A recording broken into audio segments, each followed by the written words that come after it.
From 9, I bring you 2 hours of unmissable, explosive debate and headline-grabbing interviews. What impact has that had? We got death threats and the bomb threat and so on. Our job is to do what's in the best interest of our country. You made my argument for me. My guests and I tackle the issues that really matter, with a sharp take on every story. I'm hearing it up and down the country. That was a beginning, not an end. Patrick Christie's tonight from 9 p.m. only on GB News, Britain's news channel. Join me, Nana Akwe, for an informative, interactive news programme with a difference. It's fun. It's true. You're not wrong. No one will be cancelled. Lovely. Join me from 3 p.m. every weekend, only on GB News, Britain's news channel. Are the newspapers getting you down? My wife didn't divorce me that month. Struggling to separate the wheat from the chaff? I know that it's a bit of a circus at the best of times.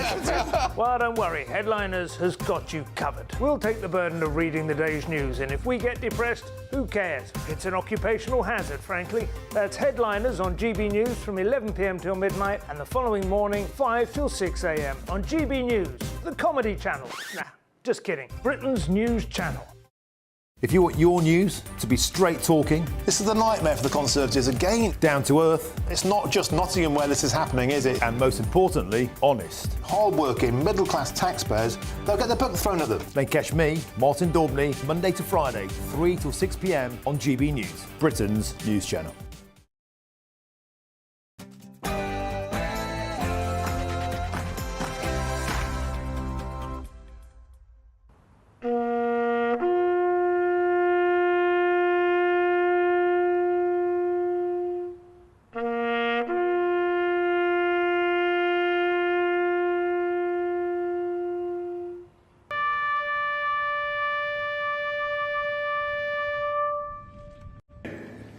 June 5th, 1944.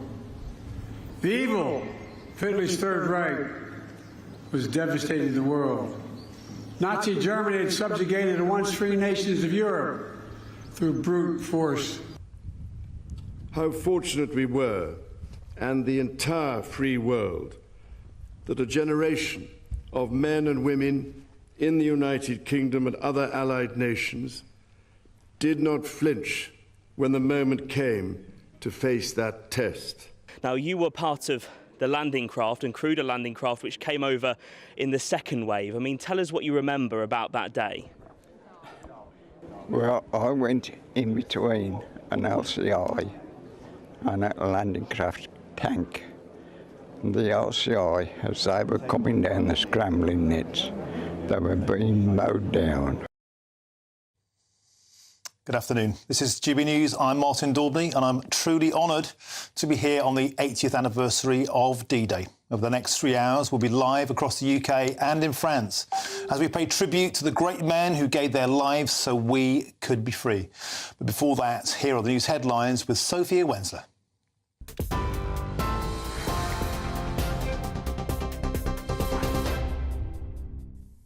Martin, thank you. Good afternoon. It's 1 minute past 3. I'm Sophia Wensler in the GB newsroom. Your top story this hour. The King has expressed his profound sense of gratitude to all those who fought on Normandy's beaches exactly 80 years ago. Veterans could be seen wiping their eyes with tissues as His Majesty addressed a crowd of veterans in France, praising their bravery and sacrifice during D-Day. Prime Minister Rishi Sunak and Labour leader Sir Keir Starmer also attended the event, along with US President Joe Biden and French President Emmanuel Macron. It is with the most profound sense of gratitude that we remember them and all those who served at that critical time. We recall the lesson that comes to us again and again across the decades. Free nations must stand together to oppose tyranny. In the UK, D-Day commemorations are also underway across the country. In Lisbon, in Northern Ireland, the town crier delivered a D-Day proclamation. Scunthorpe has also marked the event, and a beacon lighting ceremony will take place in Kent. The Princess Royal joined Chelsea pensioners at the Royal Chelsea Hospital in London for a special D-Day commemoration. And commemorations have also taken place in Worksop today. Prime Minister has pledged to boost veteran benefits in an election offering. Rishi Sunak says he wants to make the UK the best place in the world to have served in the armed forces. The policy pledge on the 80th anniversary of D-Day includes reducing the price of veterans' rail cards from £30 a year to £21 and extending the existing national insurance relief for employers who hire ex-military members. Labour claims the Tory record on veterans is shameful and their election plans mean no change. But Secretary of State for Work and Pensions Mel Stride says it's an important step forward. We are to be re-elected, and there we'll be looking at further plans and strategic plans that there will be a duty on ministers to come forward with. We're going to be decreasing the cost of the rail card to veterans from £30 to £21. We're going to be extending the national insurance reductions that are available to employers that recruit veterans, for example, where we know we have higher employment rates amongst veterans than we do across the population more generally. So we stand full square with them, and I think this is an important step forward. But Shadow Defence Secretary John Healey says Labour would go further for veterans. Unfortunately, the government's created over 14 years of postcode lottery on help for veterans. They've halved the support on employment, and they've allowed veterans' homelessness to rise over the last year, not end it. And there's much more that can be done and needs to be done. We would start by putting fully into law the Armed Forces Covenant. Now, that would reinforce and strengthen the rights of veterans to services and also of service personnel and their families. We'd also legislate in the first year of a Labour government for a new independent Armed Forces Commissioner. Meanwhile, Liberal Democrats leader Sir Ed Davey said it's critical to pass on the memory of D-Day to young people. It's critical we remember them and that we pass that memory on to our children and young people. It was a most important moment in our country's history and I think the world's history. It was a fight for freedom, a fight for democracy. If those brave men and women hadn't fought that day and gone onto those beaches, we might not be having the election at the moment. We might not have the freedoms we enjoy. That's how important it is. And so we must remember them and thank them. In other news, a search operation's underway on the Greek island of Symi following the disappearance of TV doctor Michael Mosley. It's understood he was on a walk and didn't return to where he was staying. The 67-year-old is known for appearing on programmes like This Morning and The One Show. An appeal's been launched, urging anyone who spots him to get in touch with local police. And Boeing's space capsule has sprung more helium leaks during its first test flight with astronauts. The Starliner already had one small leak when it rocketed into orbit yesterday, but two more cropped up just hours into the journey. The aircraft manufacturer says there are no safety issues for the test pilots on board. And finally, actor Nicholas Bull, best known for his roles in detective shows Hazel and EastEnders, has died aged 78 after suffering from a short illness. Bull was best known for playing Terry Bates in the long-running soap, including The Attack of Peggy Mitchell, one of the show's biggest storylines. During his 6-decade career on stage and screen, the actor appeared as the lead detective in the crime series Hazel. And for the latest stories, sign up to GB News Alerts by scanning the QR code on your screen or go to gbnews.com/alerts. Now it's back to Martin.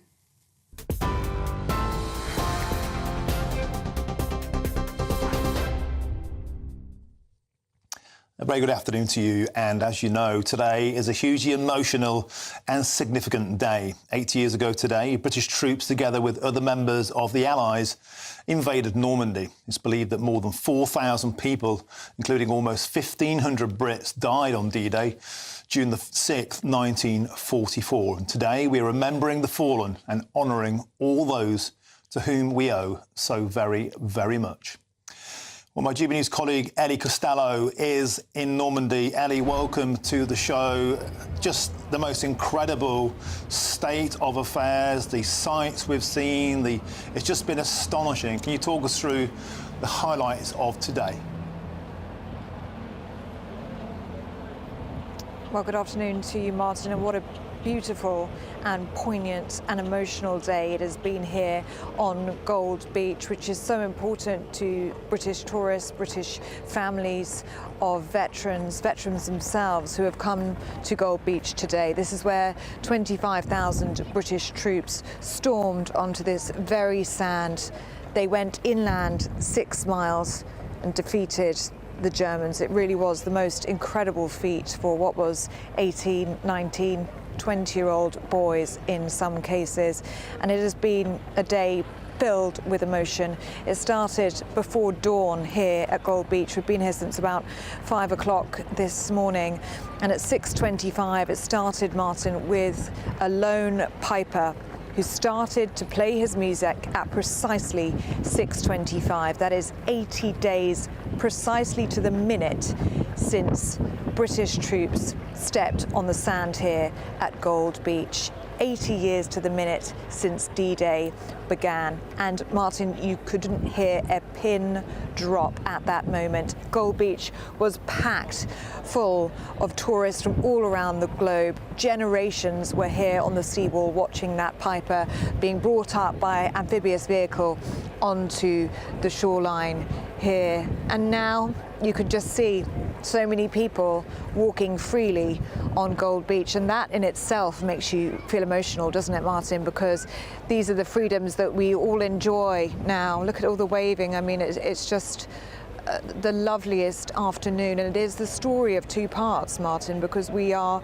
commending and respecting the great loss that occurred on these beaches. We can only imagine the horror and the chaos, and they were full of obstacles and mines and horrific things for our troops to encounter on that morning of the 6th of June 1944. But here we are 80 years later, walking freely, remembering those who fell, remembering the great sacrifice that they made, and also enjoying the freedoms and the liberty that they gave us. And perhaps this world wouldn't look the same if those men hadn't been so brave and so courageous on the 6th of June 1944, the day that changed the course of the Second World War. It led to the liberation of France. We were in Pegasus Bridge yesterday meeting the first liberated child in Nazi-occupied France, and she is now an 84-year-old woman, so emotional and so grateful to the British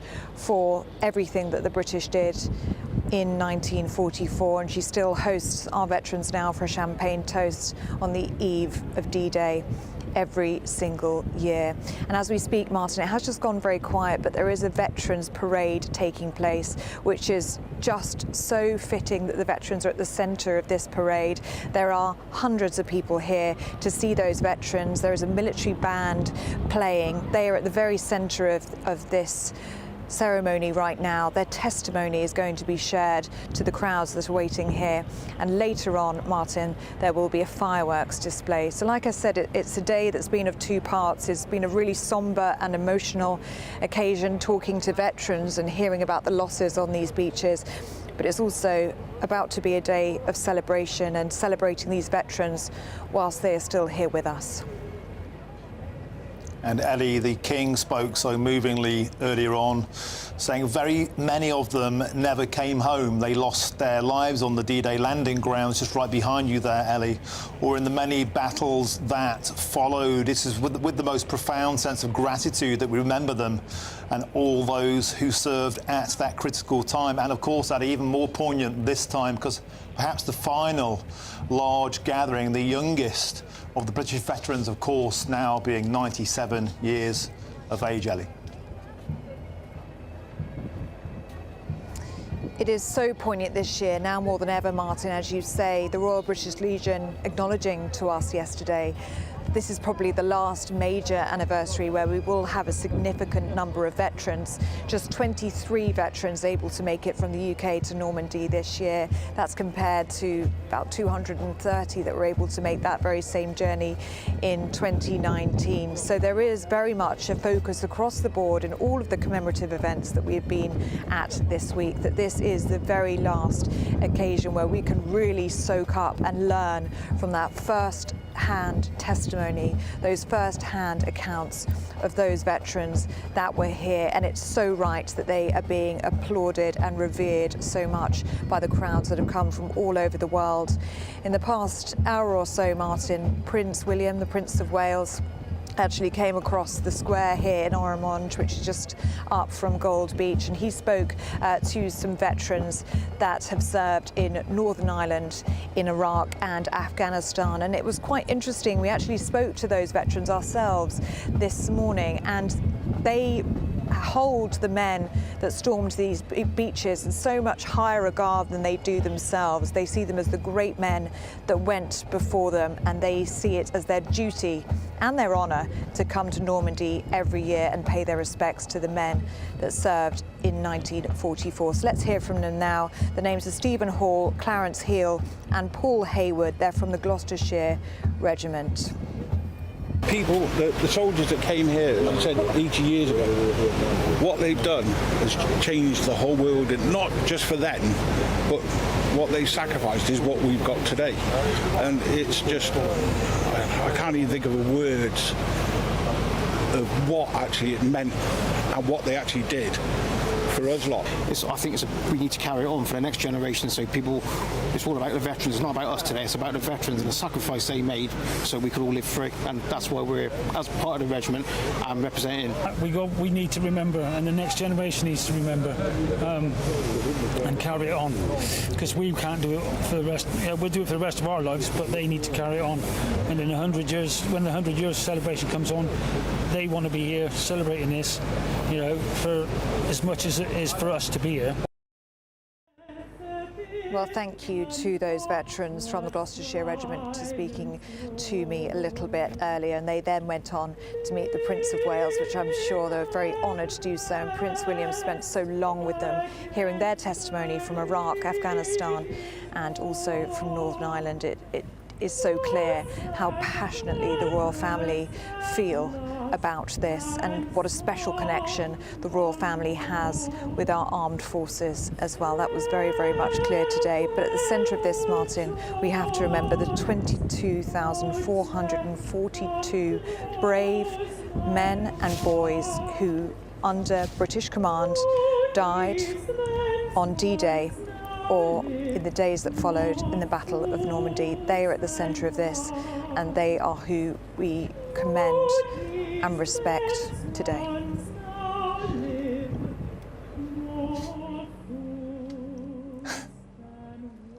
Oh, Ellie, that voice is ringing out behind you. And a moment ago, the pipes and the drums, the sweet sound of liberty. Those boys could only have dreamed of hearing that. Ellie Costello, fantastic. Such a moving start to the show. Thank you very, very much for joining us live from Normandy. My God, it's only 3:15. Can I keep my eyes dry for the rest of this show? Now, just a little earlier, we saw Volodymyr Zelensky, the president of Ukraine, and the Labour leader Sir Keir Starmer arriving at the D-Day ceremony. You can see them there. World leaders, of course, descending on this event from all around the world to pay their respects. There is, at the moment, a commemorative event with those world leaders. Now, the National Arboretum Memorial Arboretum, let's start again. The National Memorial Arboretum in Staffordshire is an incredibly important place, of course, and is where we remember the people who have given their lives for this country. Our Home and Security Editor, Mark White, is there for us today. Mark, welcome to the show. Massively emotional event on both sides of the channel. Just incredible scenes of serenity now in Normandy, in vast contrast to what would have been happening 80 years ago. Paint us a picture of what's going on at the National Memorial Arboretum. Well, this is, of course, an event that is hosted by the Royal British Legion, and they always put on a very emotional and poignant event. And we were joined here by 26 of those veterans. I heard you speaking with Ellie and talking about how the youngest veteran was 97. Well, according to the British Legion, they had a 96-year-old D-Day veteran here. And of course, you do some quick calculations and you think he couldn't possibly have served. He would only have been 16. But he actually altered his ration book so that he could go off and join his comrades across on the beaches of Normandy to fight for his country. And he survived, and he was back here for this service, as were, as I say, 26 others. The oldest here was 104 years old. And it was all about the whole commemoration, understandably focusing on the veterans past and veterans who are still alive today, but of course the young servicemen who gave their lives on the beaches of Normandy. And in a very poignant moment, we had recollections that were read out by military cadets, serving cadets today, reading out the poems of servicemen across in Normandy who would have been no older, maybe even younger than they were today. This is what one of them said. It's the 6th of June, 1944. My name is Keith Whiting and I'm 18. From 5 a.m. onwards, the HMS Ramillies was bombarding the German targets, with a spotter plane communicating to me and my crew where to fire and what to target. We were just doing our job, trying to protect those troops landing on the beaches so they had a chance. We didn't realise that 80 years on, we would all be part of history. And it wasn't a dry eye around here when another one of the veterans, 99-year-old Les Marsh, a former gunner and radio operator, took to the stage, and he read out that heart-wrenchingly moving poem for the fallen. They will grow not old as we that are left grow old. Age will not weary them, or the years condemn. At the going down in the sun and in the morning, we will remember them. We will remember.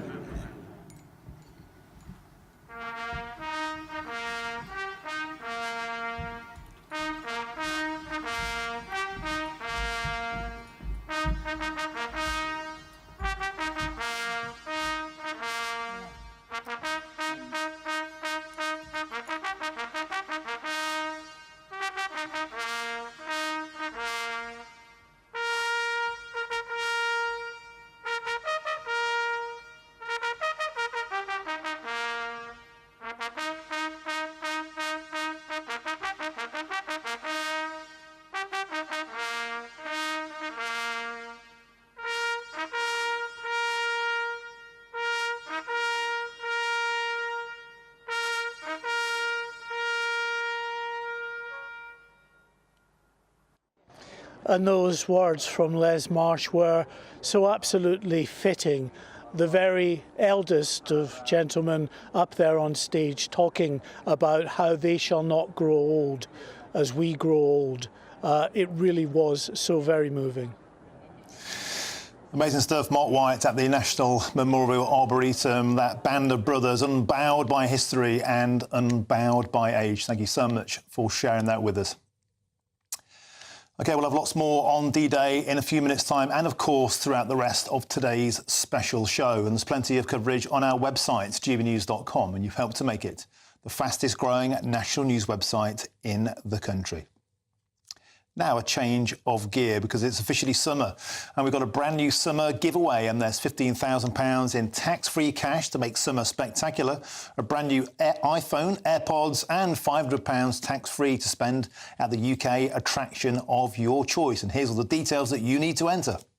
It's the Great British Summer Giveaway, and have we got a prize for you? There's a totally tax-free £15,000 in cash to make your summer spectacular. Spend that extra cash however you like. You'll also win a brand new iPhone, Apple AirPods, and if that wasn't enough, a £500 voucher to spend at your favourite UK attraction, so you can enjoy amazing days out this year. For a chance to win the iPhone, treats and £15,000 cash, Text WIN to 63232. Text costs £2 plus one standard network rate message. Or post your name and number to GB06 PO Box 8690 Derby DE1 9TT. UK only. Entrance must be 18 or over. Lines close at 5 p.m. on the 28th of June. Full terms and privacy notice at gbnews.com/win. Please check the closing time if listening or watching on demand. Good luck. So taking you all around the UK today, in a few minutes we'll cross live to the East Midlands to find out how they are marking D-Day there. It's my part of the world. I'm Martin Daubney on GB News, Britain's news channel. Join me, Neil Oliver, every Sunday night at 6 p.m. on GB News. And if an hour is not nearly enough for you, go to gbnews.com for special extended episodes online every Friday at 9 p.m, where we can truly get into the nitty-gritty of what's going on. GB News, Britain's news channel. In the GB newsroom, we bring you the news as it happens. With our team of dedicated journalists across the UK, GB News brings you accurate reporting of the day's topical agenda. When the news breaks, wherever and whenever it's happening, we'll be there. This is GB News, the People's Channel, Britain's news channel. Nana Queer, weekends from 3 p.m. What about the elections? Because it seems that the King and everything is moving because of it, and we've got a lot of royal engagements and things that happen at this time. Yes, well, you know, it means that he has to take more time and be at home. He can't go to all the things he wants to do. He's been doing 5 a day, which is probably made Camilla a bit cross. But what they still hope is that they can get the Japanese Emperor and Empress over. That's in July. That they can go to France for the 80th anniversary of the fighting. And he will be able to do 1 or 2 things. And Ascot he's very keen to do. Now, those aren't things that are political in any way. Just want to talk about Harry and Charles's argument, where Harry said he didn't want to stay, he wanted to go to a hotel. And it's come out now that actually King Charles is believed that he was offered St James's, and Princess Anne stays there and Beatrice stays there. And this was for when Harry came over for his 10th yeah, anniversary exactly. And the policemen are wandering around with guns, and there's no chance of actually there being any problem there. So the fact that he said that it wasn't safe for him was not actually a very sensible thing to say, I don't think. Well, he went to Nigeria, and that is, in the world ranking, it's ranked as quite a dangerous place. Yes, one of the dangerous places in the world. But now Harry and Meghan have been invited to go to Ghana. Oh, God. Well, it's interesting because my parents are from Ghana. I have Ghanaian heritage, and I'm thinking she'll probably then claim there's a percentage that she's Ghanaian as well. I'll be like, hang on a minute, you were Maltese, you're also Nigerian, and now German, you're going to say you're Ghanaian and German. Yeah. Come on. Thank you very much. Squeeze it in. Yeah, let's get them all in. Angela Levin, thank you very much. Thank you. The People's Channel.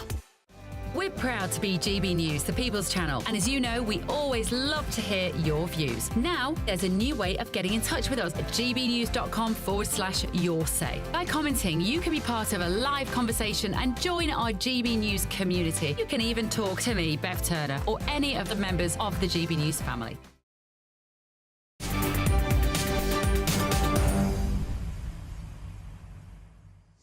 Welcome back. It's 3:26. I'm Martin Daubney on GB News. Now let's cross live now to Normandy. Sophie Reaper, my colleague, is at a parade in the town of Arromanches in the honour of the D-Day veterans. Sophie, welcome to the show. Tell us what's happening. Well, good afternoon to you, Martin. We are currently hearing from the chaplain here in Parade Square in Arromanches. I'm going to get my cameraman to pan round so we can take in a little bit of that. On the way, however, you will see some of those veterans who are here to be honoured after what they did on D-Day. They risked their lives for us here on Gold Beach. But now you will hear the chaplain speaking in memoriam of those who lost their lives, but also in respect of those D-Day veterans who remain with us today. God of truth and justice, we hold before you those whose memory we cherish and those whose names we will never know. We thank you for the veterans of D-Day and the Battle for Normandy, who have carried the torch of memory for so many years, but who are passing from our midst as age takes its toll. We pledge ourselves anew to serve you and all humanity in the cause of peace among the nations, for the relief of want and suffering, and the praise of your name. Guide us by your Spirit in the ways of wisdom, justice and peace, remaining faithful to you now and always. Amen. We bring our prayers in the words that Jesus taught us, and as we say this prayer, we say it in our own languages. Our Father, who art in heaven, hallowed be thy name. Thy kingdom come, thy will be done, on earth as it is in heaven. Give us this day our daily bread, and forgive us our trespasses, as we forgive those who trespass against us. And lead us not into temptation, but deliver us from evil. For thine is the kingdom, the power and the glory, forever and ever. Amen. And that is the Lord's Prayer, of course, Martin, that we've just heard here in Parade Square in Arromanches. In the rest of this parade, we will be hearing the last post as well as the national anthems. I'm sure that will be incredibly emotional, not just for the veterans who are here with us, but for everyone who's gathered to pay their respects 80 years on from D-Day. Safe Reaper in Arromanches, a beautiful coming together in peace, as they did on that day in war 80 years ago. A band of brothers from a plethora of nations sat side by side, perhaps for the last time, the last big time they do this on D-Day. Safe Reaper, absolutely wonderful stuff. Thank you very much. Now let's continue our coverage of D-Day and head back to Britain, because our reporter Will Hollis is in Worksop, down the road from where I'm born, in Nottinghamshire. Will, welcome to the show.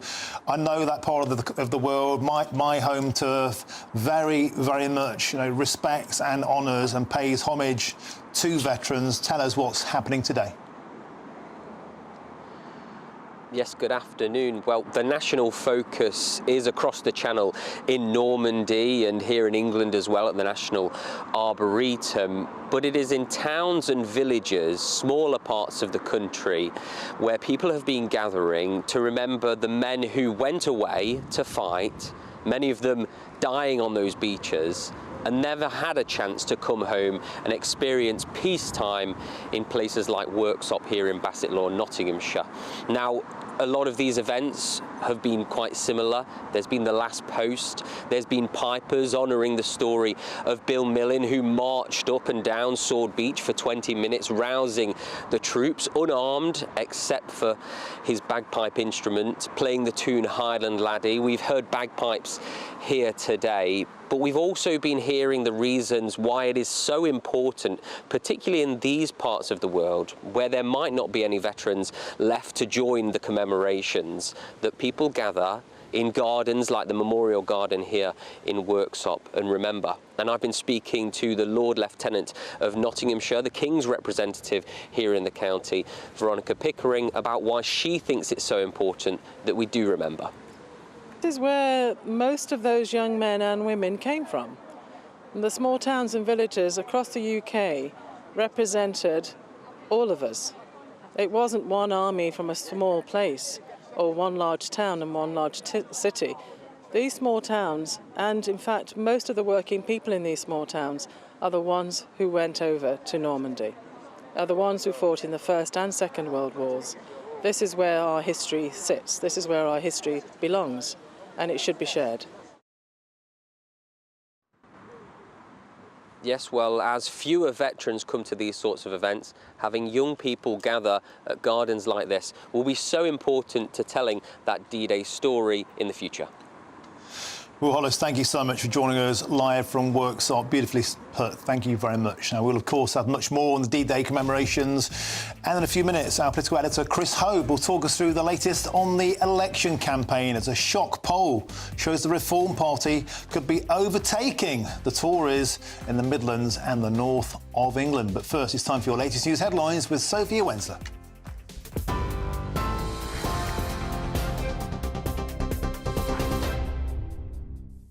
Martin, thank you. It's 3:32. I'm Sophia Wensler in the GB Newsroom. Your headlines.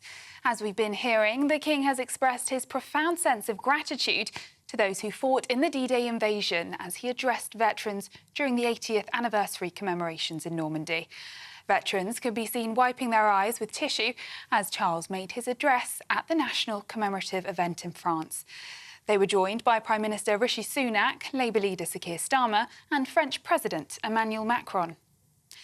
Meanwhile, US President Joe Biden is also in France, where he was joined by President Macron at a D-Day ceremony in Normandy. And in the UK, D-Day commemorations are also underway across the country. In Lisbon, in Northern Ireland, the town crier delivered a D-Day proclamation. Scunthorpe has also marked the event, and a beacon lighting ceremony will take place in Kent. And the Princess Royal joined Chelsea pensioners at the Royal Chelsea Hospital in London for a special D-Day commemoration.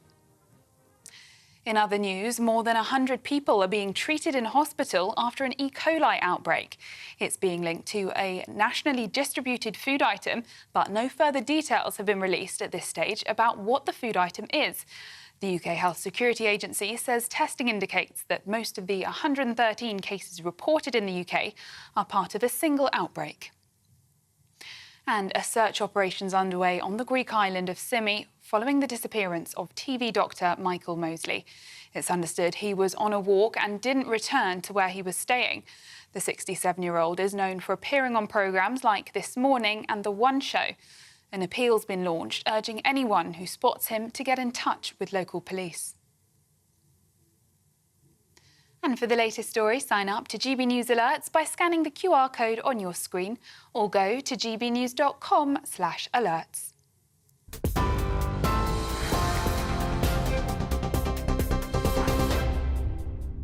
Cheers Britannia Wine Club proudly sponsors the GB News Financial Report. And here's a quick snapshot of today's markets. The pound will buy you $1.2779 and €1.1745. The price of gold is £1,849 and 10 pence per ounce. And the FTSE 100's at 8,271 points. Cheers Britannia Wine Club proudly sponsors the GB News Financial Report.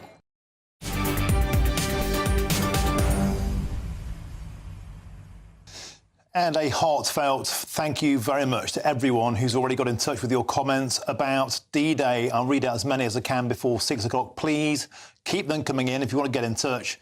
Here's Bev Turner with all of the details.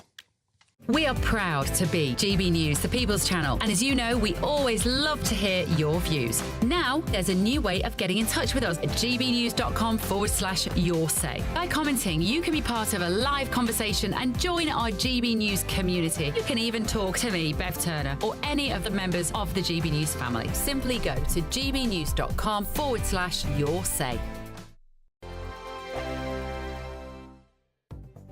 The latest GB News travel. Good afternoon, I'm Jules Buckley. There's some queues if you're heading north at the M6 from the Croft interchange 21A. That's the M62 turn off at the Haydock, the East Lancs Road at junction 23. 2 lanes are shut on a 3-lane stretch of the northbound M6 in the West Midlands. A collision means it's queuing between Castle Bromwich at 5 and Spaghetti Junction, the turn off at 6. Now, the Gamston Lings Bar Road in Nottingham, the A52, that's still shut between the Gamston roundabout and the Wheatcroft Island to turn off and queuing. Investigation work continues there.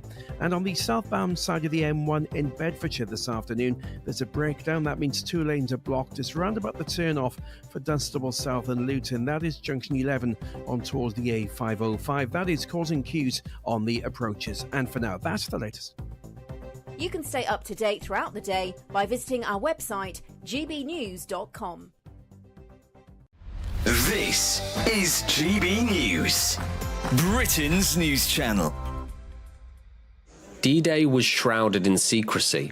Ken Hay was days away from landing in Normandy and still didn't know what was happening. I don't think we really appreciated what we were going into. Actually, on D-Day, I was on a 30-mile route march, and we see the planes going over and that sort of thing. And we realised that wherever they were going, then we got the news that, in fact, it was Normandy, and we knew we were scheduled for that. He arrived on Juno Beach at Coursieux-sur-Mer a few days after the main assault. The soldiers' role was to push forward into enemy territory. I didn't land on D-Day. I landed shortly after in June. I was in the infantry, so I was a rifleman and I was up the front. While on night patrol on July 7th, his unit was attacked. My brother was a corporal in the same platoon, and he was out with me. He got back. 16 of us out of 30 got back. 5 of us got captured, and 9 got killed. Germans put him to work in a POW camp in Zabas, Poland. With Soviets advancing, the prisoners were forced to march for 1,000 miles. At one point along there, my leg was chopped. I lay down in the snow. If it hadn't been for 2 guys who fell back in the column and picked me up, I'd have just gone to sleep and frozen to death. 2 American tanks turned up on the 22nd of April, Sunday afternoon, and we were liberated. Ken feels pride for the role he played in Normandy and thanks God for keeping him alive. People say, why did you volunteer for the services? It was a completely different atmosphere then. You did your bit. The People's Channel. This is GB News, and we are Britain's election channel. This vote may seem to be about the politicians and the media, but it's actually about you. We won't forget that. Join us up and down the country as we follow every moment together. More than ever, it's important to hear all sides as you make your decision in the run-up to polling day. This is GB News, the People's Channel. Britain's election channel.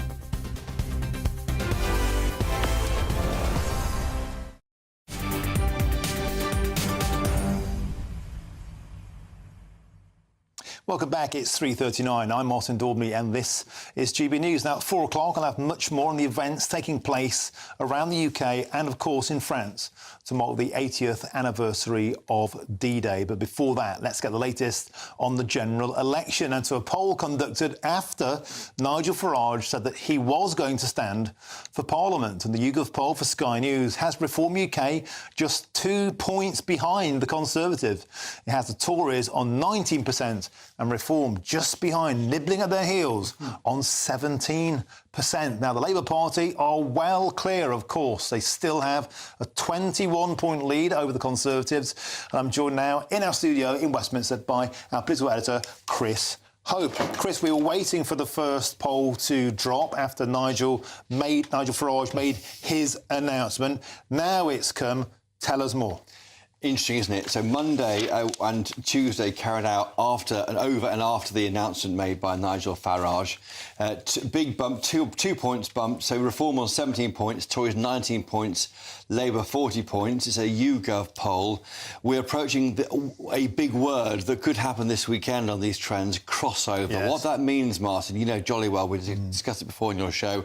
It means that Reform become the second biggest party according to the polling. Of course, they are fielding candidates. So no MPs left anymore. They might get 0 MPs after all the election on July the 5th, 1 month away today. But really, this is worrying and shows the effect that we thought Nigel Farage declaring. You look now at Reform UK and everyone is in the right place. You've got Richard Tice as the chairman, not so good at the kind of retail politics that Farage is. You've got him as the leader. He's obviously fronting up Reform UK in a big debate tomorrow, 7-way debate of all parties at the BBC tomorrow night. We'll be there in the green room for GB News viewers, in the spin room, not the green room. But Nigel Farage subtweeted, wrote on Twitter or X about this, we're just getting started, and that'll be the alarm bells in the central office. And an unlikely ally in the shape of Nadine Dorries came in. She was saying, by my prediction, she said last night, that the Reform Party might overtake the Conservatives by Saturday. Doing so without any real policies, the policies which actually do seem to fall apart to some degree on closer inspection, as we saw with our colleague Camilla Tominey a few nights ago. This net zero policy, and how many do you want? 600,000?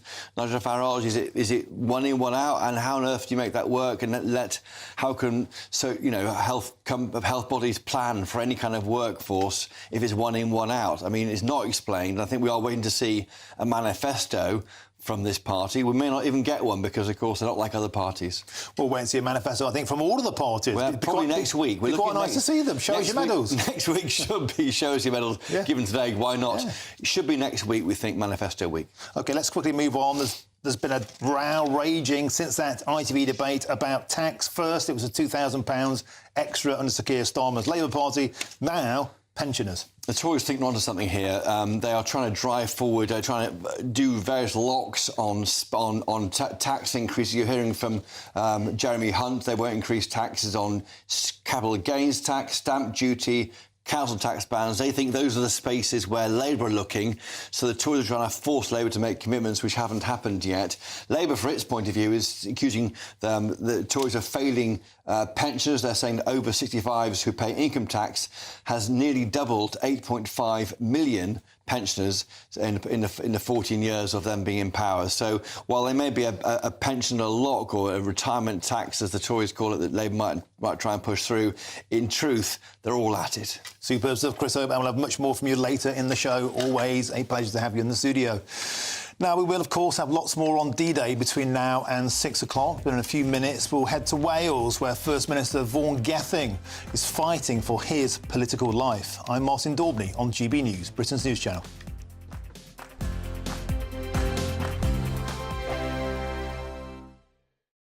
Hello there, welcome to your latest GB News weather forecast. Low pressure generally is in charge of our weather, so further outbreaks of rain, some showers and fairly cool breeze as well. And we can see that on the pressure setup, a cool northerly wind extending across the UK right through the rest of the week into the weekend. So temperatures largely below average for the time of year. Through this evening time, showers tend to fade away for much of the UK. However, later on and into the early hours, we'll see a band of rain push into western parts of Scotland, Northern Ireland as well. Some of this rain could be heavy at times and accompanied by some brisk winds. Temperatures in towns and cities generally 6 to 10 Celsius, in the countryside lower than this. So it will be a chilly start to Friday morning, but plenty of dry weather across England and Wales. However, we can see across Scotland a wet start to the day as this outbreaks of rain push their way slowly southeastwards. Temperatures in the range of 7 to 9 Celsius, quite brisk winds around the coasts, and a cloudy start for Northern Ireland,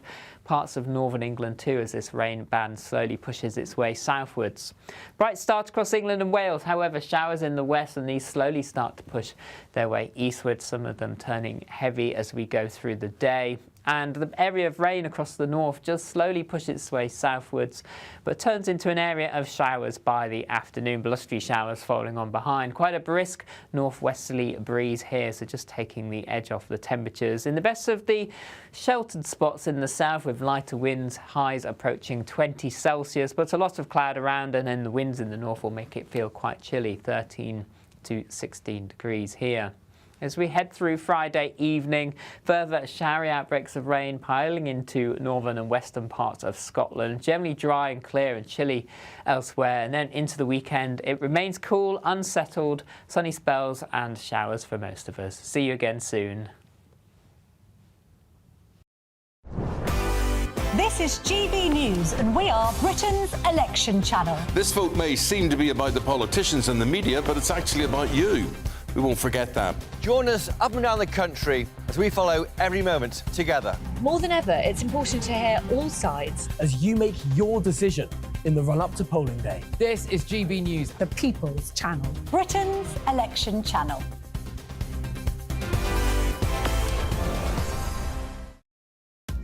Are the newspapers getting you down? My wife didn't divorce me that month. Struggling to separate the wheat from the chaff? I know that it's a bit of a circus at the best of times. Well, don't worry, Headliners has got you covered. We'll take the burden of reading the day's news, and if we get depressed, who cares? It's an occupational hazard, frankly. That's Headliners on GB News from 11 p.m. till midnight, and the following morning, 5 till 6 a.m. on GB News, the comedy channel. Nah, just kidding. Britain's news channel.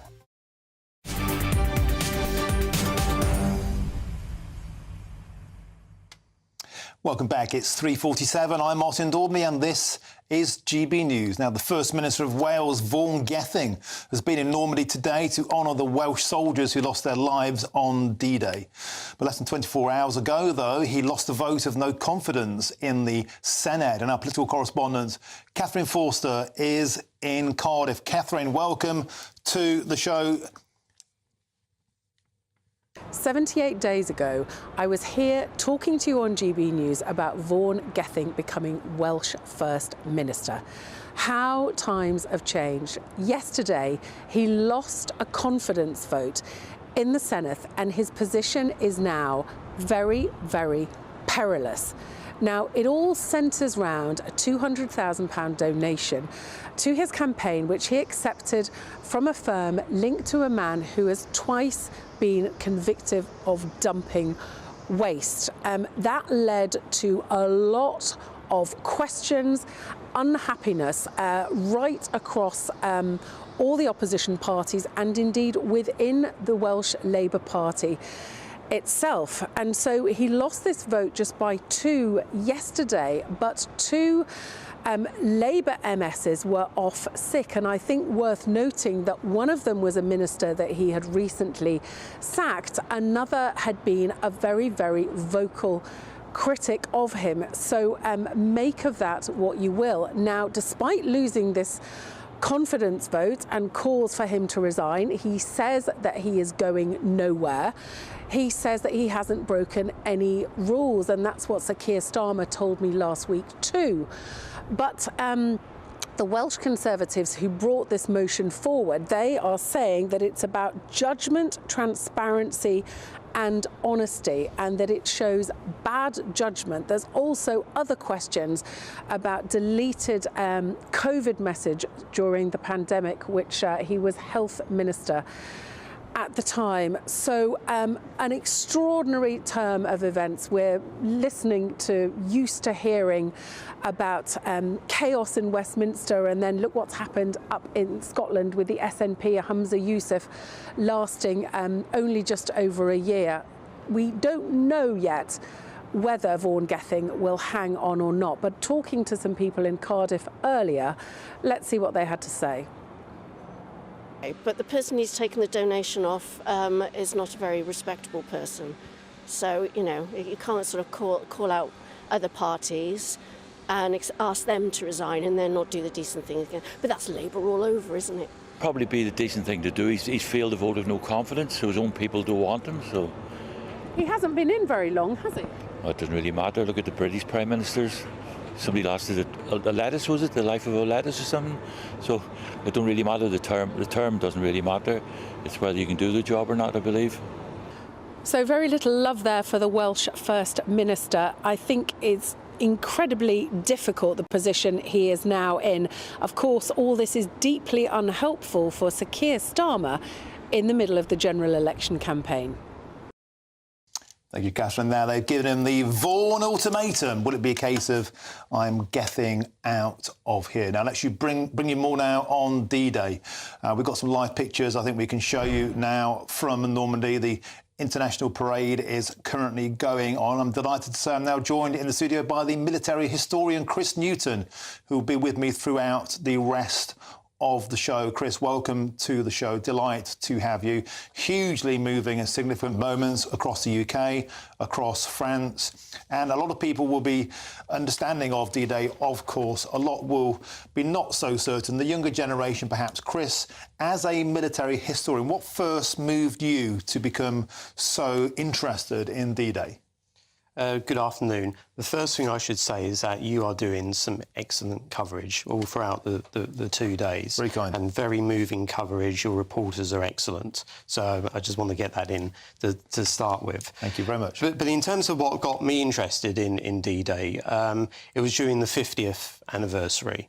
And I was just a small boy at that point. And I was just fascinated by the stories and the sheer accounts of the danger which the men faced on that day and afterwards, and so I was fascinated, just to find out, what were they thinking, and what were they experiencing, doing such extreme actions and risking their lives to secure their objectives. And of course, what happened in my generation growing up, my grandfathers both fought in World War II, and we grew up with a boy's own, a commando, a victor, an action man, a war movies, a romanticised picture of history. And of course, the more you delve into it, the more the true accounts came out, Chris. We understood that young lads were suddenly faced with the most unimaginable horrors. Yeah, and it's just something for us in our society today. We just cannot imagine, and we have to remember and recognise that the freedom, the prosperity that we enjoy today, or the relative prosperity that we enjoy today, it just didn't appear overnight. It was based on the sacrifices and the risks that these young men were taking.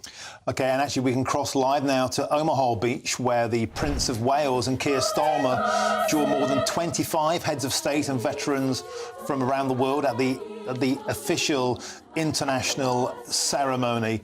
And Chris, this is another part of the D-Day 80th anniversary commemorations, very much a coming together of the plethora of international allies, Chris, united in war and now united in peace. Yeah, it's really good to see all these nations coming together. We were once at war, but now we can remember these events in peace. And Omaha is very significant on the day. It was a beach where the Americans landed, and it was an operation which went kind of awry initially.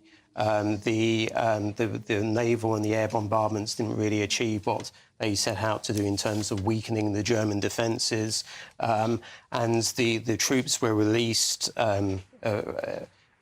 early, so they were wading through sort of extremely deep water, and many of them didn't make the shore, and they ultimately were pinned down on the beaches, on the beach initially, and it was very touch and go, and indeed the whole operation at Omaha was nearly called off. It was just an error in terms of the radio signals that didn't actually reach Eisenhower, and the operation continued.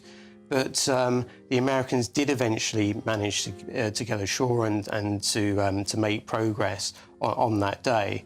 And if that hadn't happened, then that would have left a gap in the Allied line, which the Germans could have potentially exploited.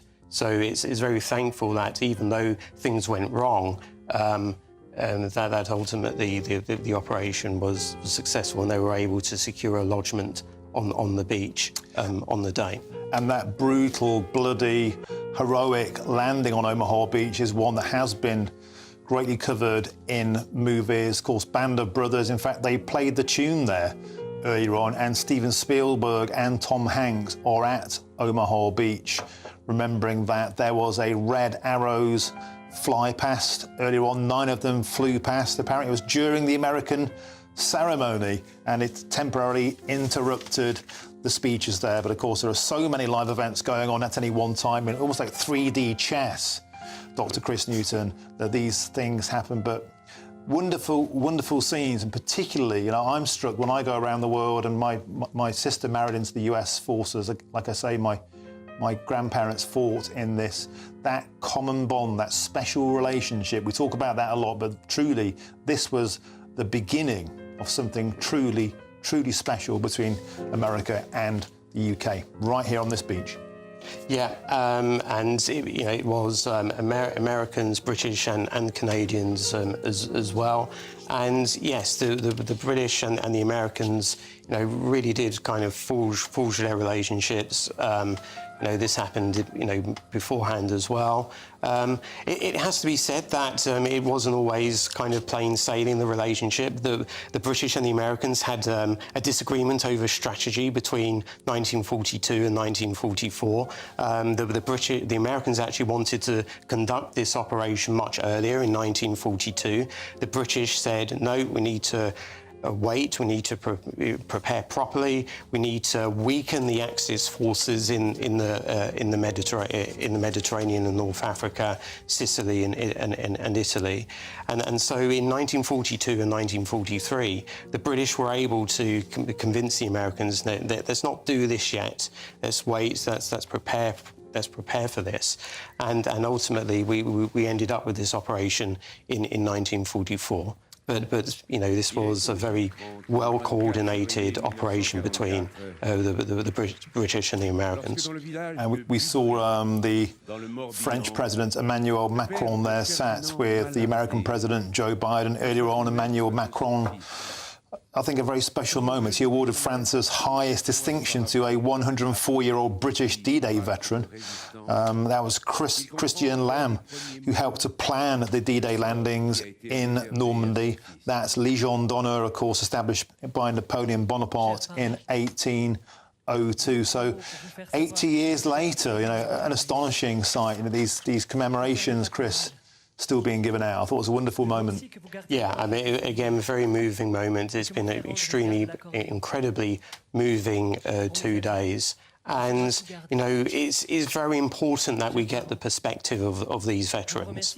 So the Second World War is still what kind of historians call a living war, in which we can still go to veterans and ask them about their experiences.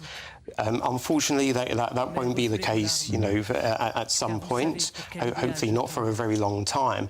And then it will be for people like me and for historians to then tell that story to younger generations and generations coming up. And you hit on a hugely significant point there, Chris, and that is the legacy, the passing the baton of remembrance.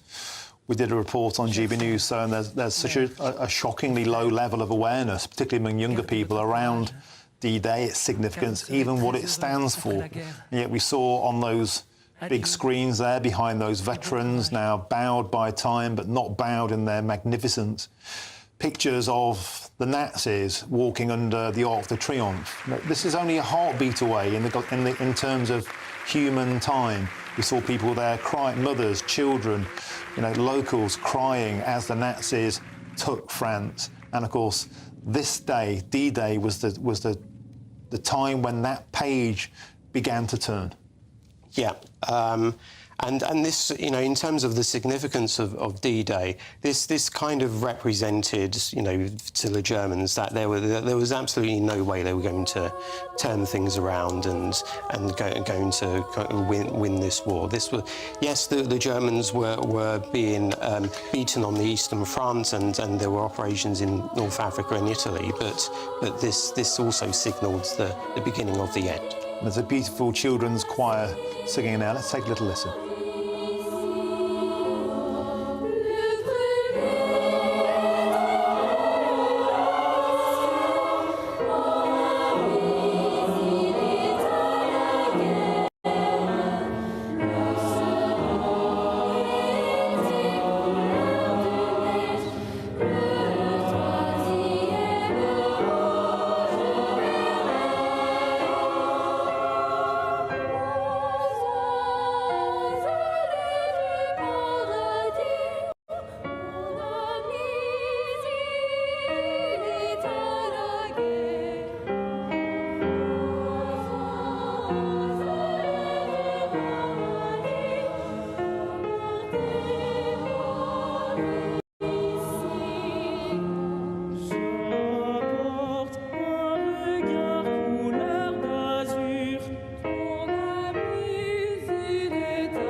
And Dr. Chris Newton, what I find so moving about things like that is just imagining 80 years ago, you know, those boys who'd be like face down on that beach, you know, the memories that you read about of the flail of bullets, people just walking out. As you said, they often beached too soon. They're in deep water. They were sitting ducks. They were just getting decimated. Just to think that 80 years on, there'd be a children's choir. It's almost unimaginable, the contrast. Yeah, I mean, I was just about to say, what a contrast, and you know, that was a magnificent display there.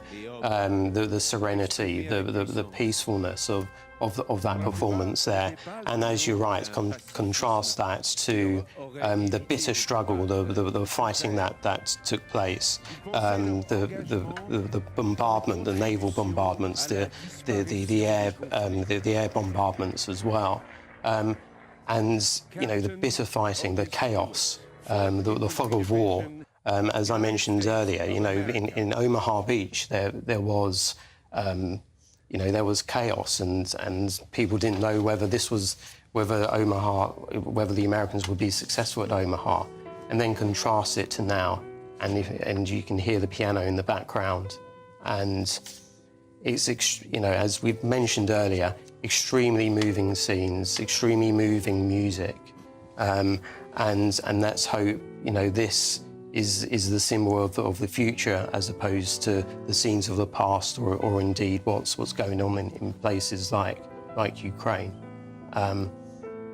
Extremely, again, just. And the significance, Chris, of these beaches, of course, a 50-mile stretch. These 5 beaches. This was not the easy route.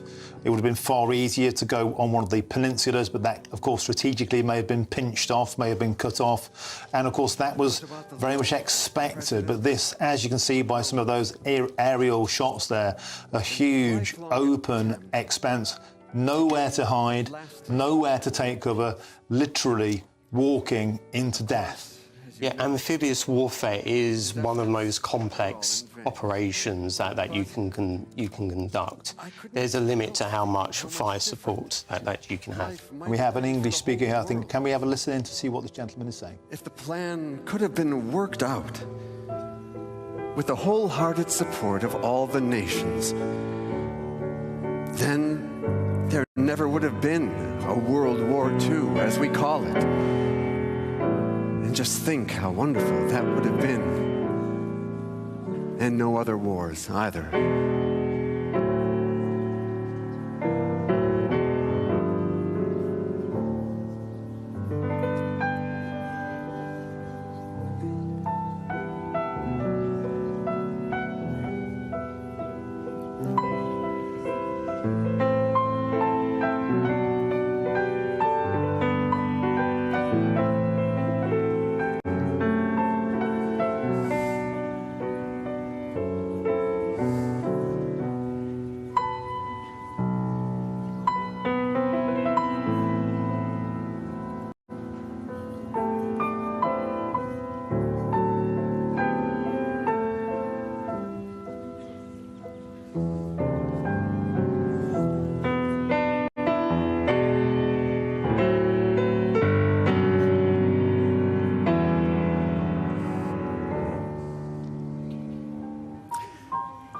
The whole difficulty seems to be that each new generation must find out for itself how dreadful, costly, and futile war is.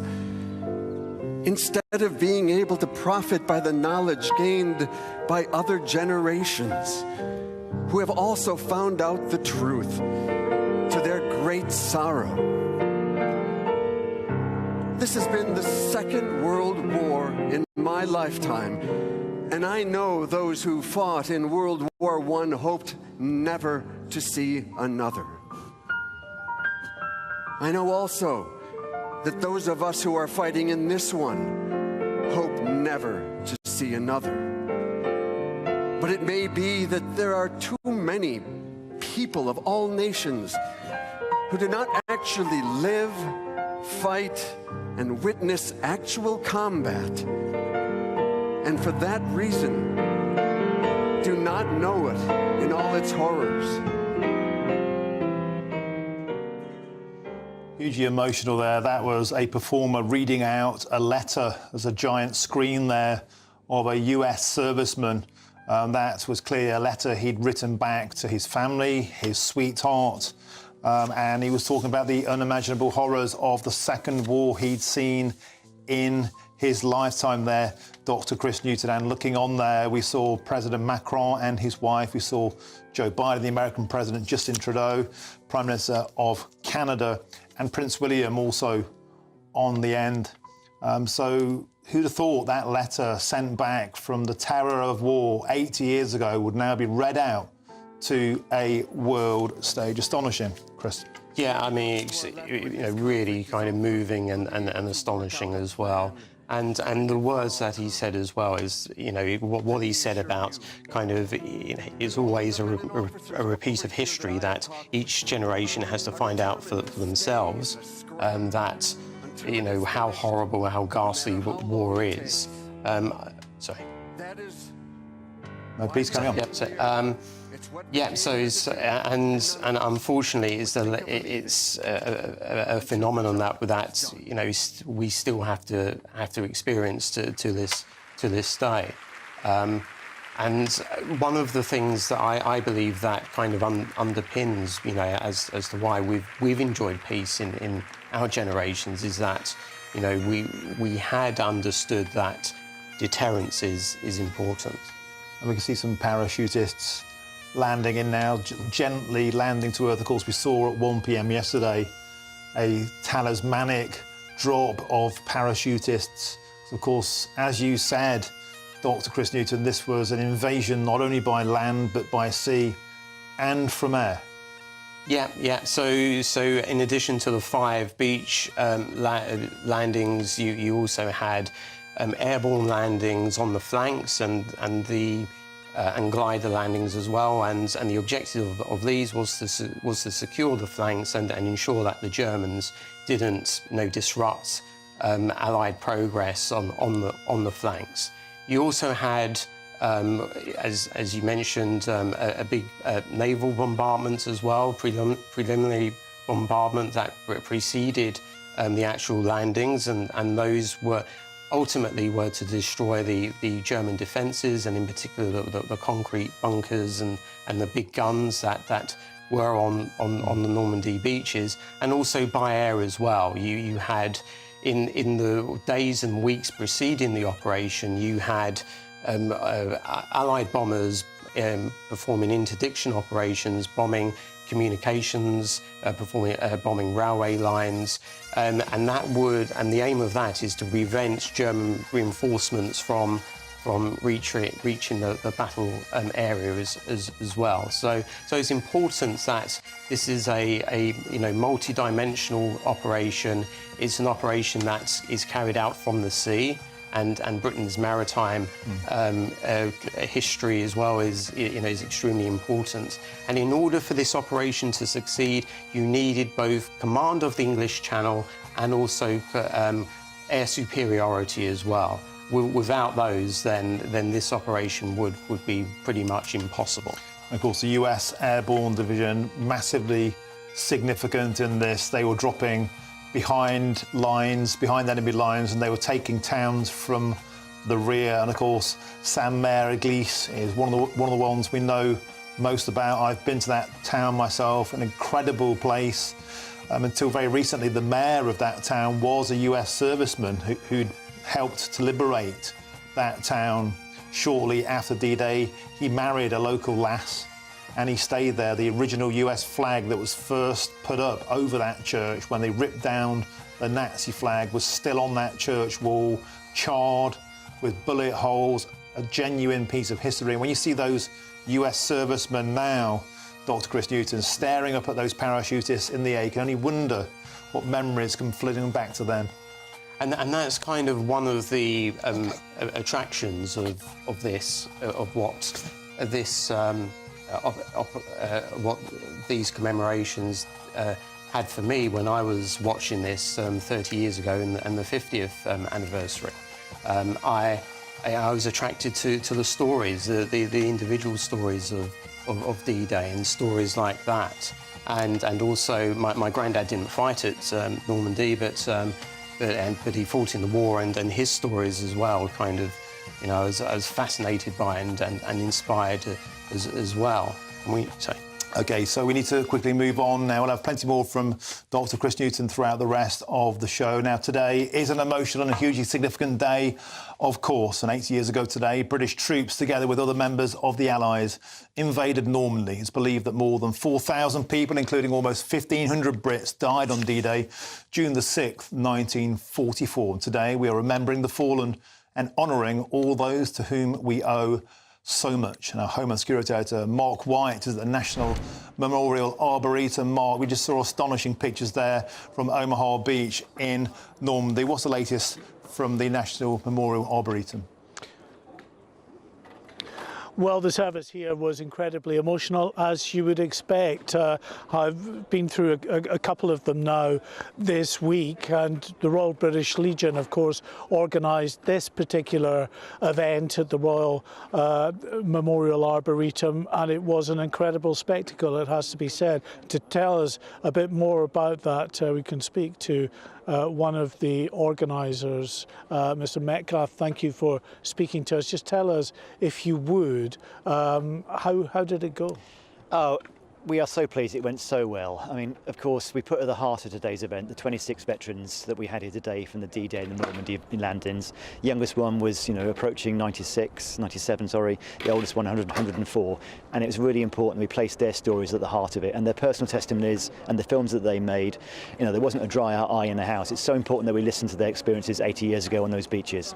Yeah, of course, when Les Marsh, 99 years old, took to the stage and read, of course, that very heart-wrenching poem to the war dead. It was just incredible. Oh, it is. You know, they are such a resilient generation, and but we mustn't take their experiences for granted.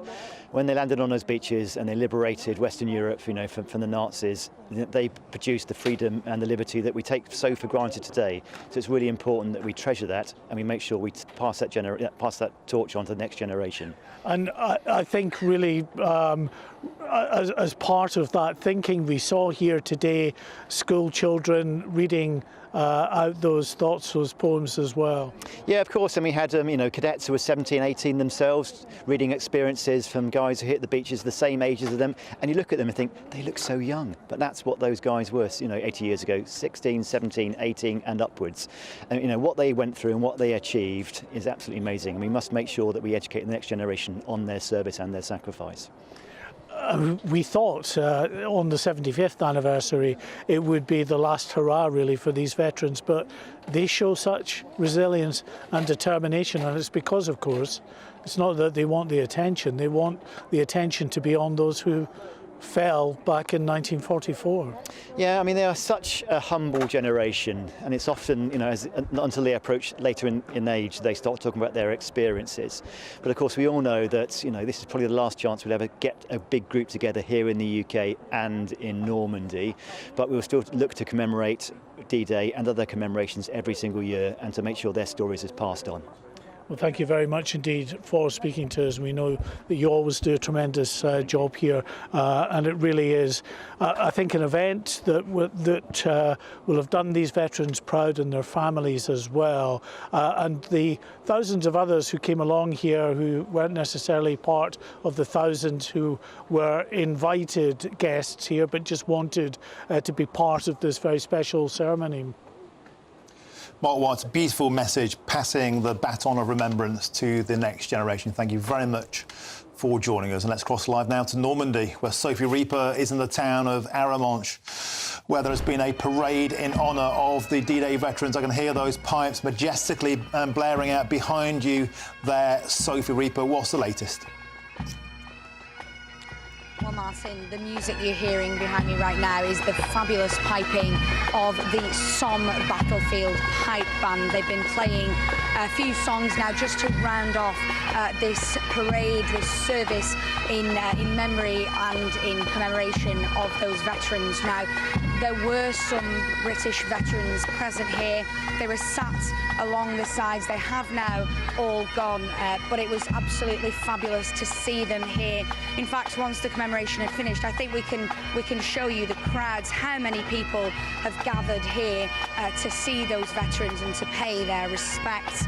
As those veterans were leaving the parade square here in Arromanches, they were given absolute rounds of applause, cheers, cuddles even, and they were absolutely loving it. It was so heartwarming to see. I even got to see a couple of my veterans, I call them, who I've worked with now for many years, including Bernard, who I spoke to you about yesterday, Martin. I, of course, got quite emotional speaking about Bernard yesterday, and I got the chance to see him and have another conversation with him, which is always truly just so special to get to hear those stories. And it's really just so poignant and so heartwarming for me to be able to see those veterans getting the respect and the commendation that they so truly deserve, the rounds of applause and the handshakes that they deserve because of what they did 80 years ago today. I think behind the piping band you can see the channel, which is Gold Beach, which is where some of those veterans would have landed on the 6th of June 1944, 8 years ago today. There was a really rather poignant line, in fact, that we heard from the Mayor of Arromanches as part of the service. He said that on this day 80 years ago, there was the ordinary that was taking place. For example, the baker was making his bread. People were going about their ordinary lives, trying to get on with things as World War II raged around them. But he said then there was also the extraordinary, and that was the veterans, those troops on that day, landing on the beaches, risking their lives to try and bring liberation and freedom to both France and, of course, all of Europe.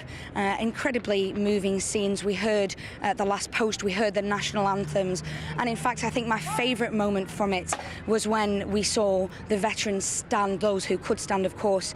They crossed hands and they danced to Auld Lang Syne. It was a truly moving moment here in Arromanches on the most special and the most moving and the most historic of days here in this part of France. It's something I'm sure I and everybody here will truly never forget. An extraordinary time 80 years ago and extraordinary scenes today, Sophie Reaper. You know, nobody can fail to be moved, you know, by the way you've been reporting on this and seeing those old boys standing up and joining hands. It's the stuff, the memories to cherish for a lifetime. And those pipes, you know, the sweet pipes of freedom behind you, sounds that those boys could only have dreamed of on that day. Thank you very much, Sophie Reaper, for another fantastic report. We're sure to come back to you throughout the rest of the show. Thank you. Now, moving on, Keir Starmer has spoken to reporters at Normandy, where he is attending the D-Day 80th anniversary celebrations on behalf of the Labour Party. Today's event has been moving and powerful, and it's truly a privilege to be here on behalf of the Labour Party to give our tribute to and pay our respects to the armed services, our armed forces, and in particular to remember those involved in D-Day.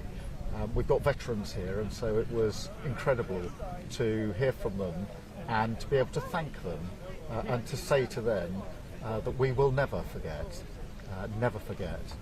their sacrifice and the sacrifice of their comrades. My message to the veterans is thank you. Thank you for all of us who have had the freedom that they fought for so courageously as individuals and as a group, and to say thank you through them to those that never made it back, but also to say that we know that it is our duty as they get older to continue to tell the story, to make sure the history is told, so that we say, when we say we will never forget, that is because we take on the duty of ensuring that those stories, that history, is always told and retold. And that was Keir Starmer in Normandy earlier. And coming up, we'll be crossing over to Scotland to get the latest D-Day coverage with our Scotland reporter north of the border. And viewers on screen now, you can still see pictures from that astonishingly moving international ceremony on Omaha Beach. World leaders gathered.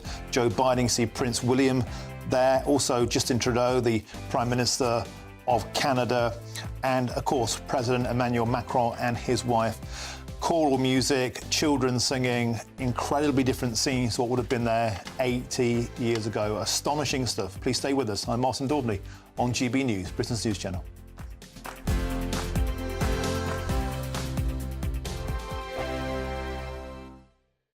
In the GB newsroom, we bring you the news as it happens. With our team of dedicated journalists across the UK, GB News brings you accurate reporting of the day's topical agenda. When the news breaks, wherever and whenever it's happening, we'll be there. This is GB News, the People's Channel, Britain's news channel. This is GB News, Britain's news channel.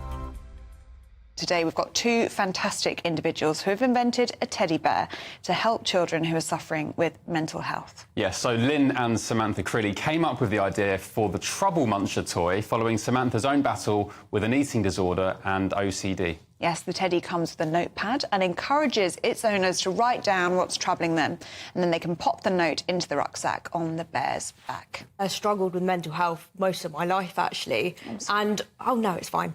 I've got one. I feel quite sorry for you. But and one thing I always did was message my mum, and it was a thought disassociation kind of technique. I would message you. Even now, I message you thoughts that come into my mind, but massively when I was younger.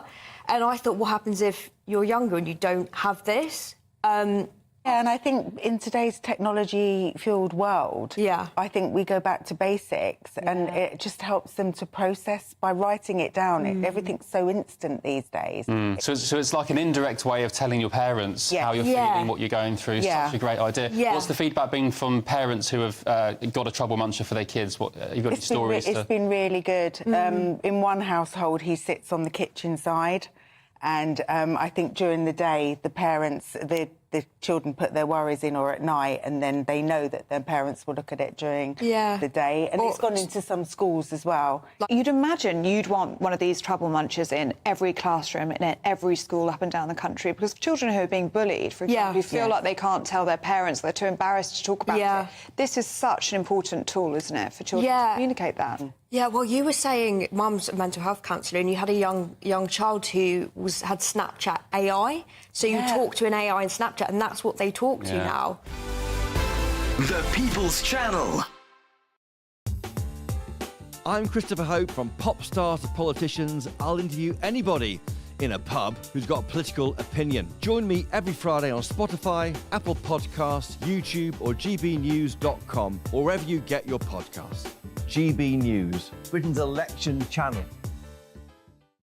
Every Saturday, 10 till 12, we'll bring you all of the news that you need to know. We'll also remind you that there is so much to smile about. It's my favourite time of the week. I get to relax, enjoy some light-hearted stories, and let Ellie teach me about fashion too.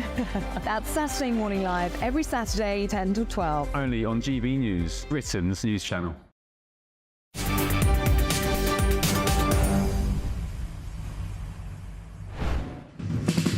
Back 4:25, I'm Martin Daubney on GB News, and viewers can now see pictures live from Omaha Beach in Normandy. There's an international ceremony going on as we speak. World leaders are gathered. President Joe Biden, Emmanuel Macron, the French President, Justin Trudeau, Prince William is there from the United Kingdom. We've just seen a choral display from children. We've seen some magnificent parachutists glide down in serene conditions, has to be said, in stark contrast to the weather we know was treacherous on that fateful day 80 years ago. The contrast in the emotions today. You can hear and see now a beautiful child singing away. You know, those lads landing on those beaches could only have dreamed of sights and sounds like this. Let's listen in. What a hell of a way to die. Gory, gory, what a hell of a way to die. He ain't gonna jump no more.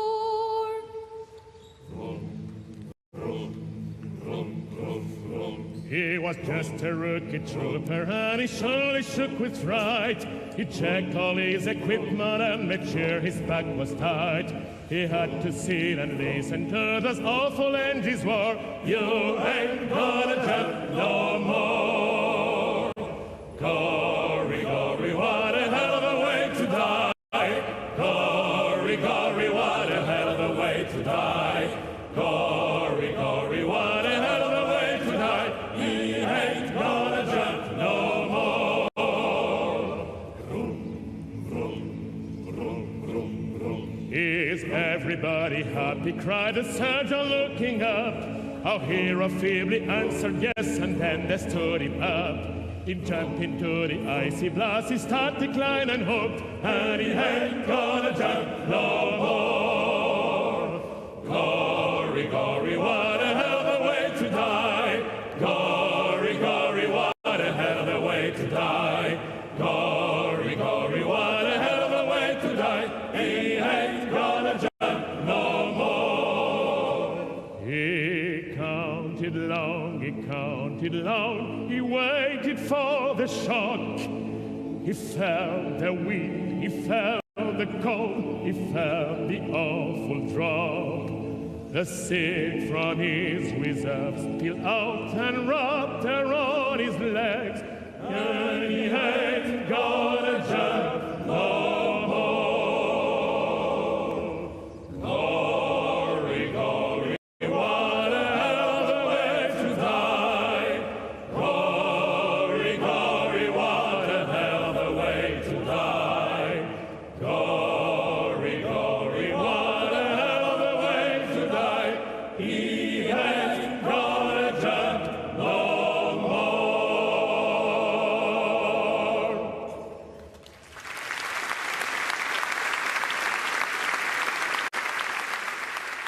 Absolutely magnificent. That was Blood on the Risers, sung to the tune of Battle Hymn of the Republic. That's a song that tells the jump of a rookie paratrooper whose parachute fails to deploy, resulting in him falling to his death. An amazing rendition, started off by a young child and finished off by a group of servicemen. Incredible stuff. If you're joining us now, this is a live international ceremony from Omaha Beach, live in Normandy on the 80th anniversary of D-Day. And let's continue our D-Day coverage now, and let's come back to British soil. We cross now to GBNews reporters Tony Maguire at Glasgow Cathedral. Tony, welcome to the show. We've just seen astonishing pictures there from the beach in Normandy, back to north of the border. Of course, this day remembered with equal power and beauty. Yes, good afternoon, Martin. I think, you know, your retelling there of the story of the tale of that paratrooper behind that song is actually cuts right to the heart of what so many discussions have been about today. You know, after the 75th anniversary of D-Day, many people thought that would be it.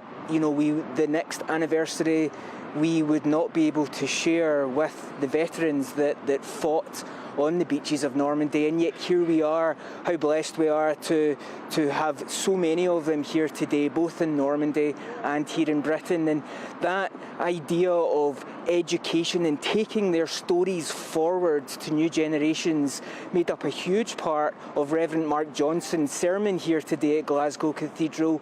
A real celebration, emotionally charged, in front of representatives from all the armed services. As well here was the Glasgow's Lord Provost, who again hammered home that point of it falls on us, all of us, not just those in places of some kind of power, but all of us through families, friendship groups, etc., to pass on those stories and keep that significance alive.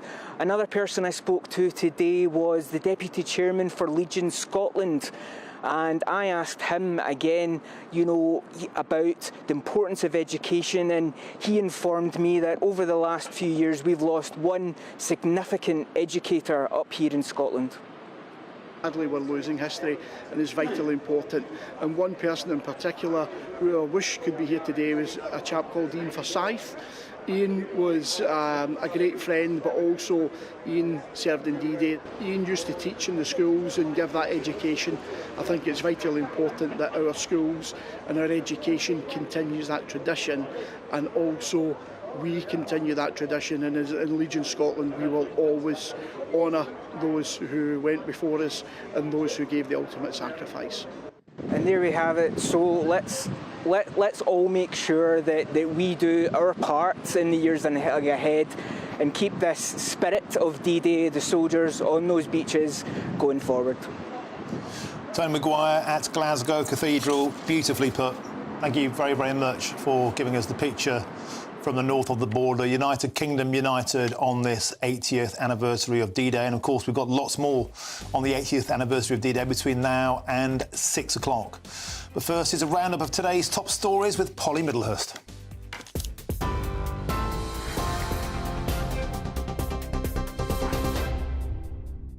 Yes, the top stories this hour, as you've been watching and listening. Veterans, senior royals and major political figures are at events today in Normandy, in France, to mark 80 years since the D-Day landings, the largest amphibious military operation in the history of warfare. His Majesty the King thanked those who'd made it home for their bravery and sacrifice alongside their perished colleagues, while Prince William said everyone involved was a hero. Let's show you once again, if you're watching on television, those live scenes at Omaha Beach, where world leaders, including Volodymyr Zelensky, President Joe Biden and Emmanuel Macron, have gathered for the official ceremony commemorating British, American and Canadian troops landing there. Earlier, veterans could be seen wiping the tears from their eyes as His Majesty the King addressed those attending the ceremony in France. It is with the most profound sense of gratitude that we remember them and all those who served at that critical time. We recall the lesson that comes to us again and again across the decades. Free nations must stand together to oppose tyranny. And moving from France to commemorations here in the UK, in Lisbon, in Northern Ireland, the town crier delivered a D-Day proclamation.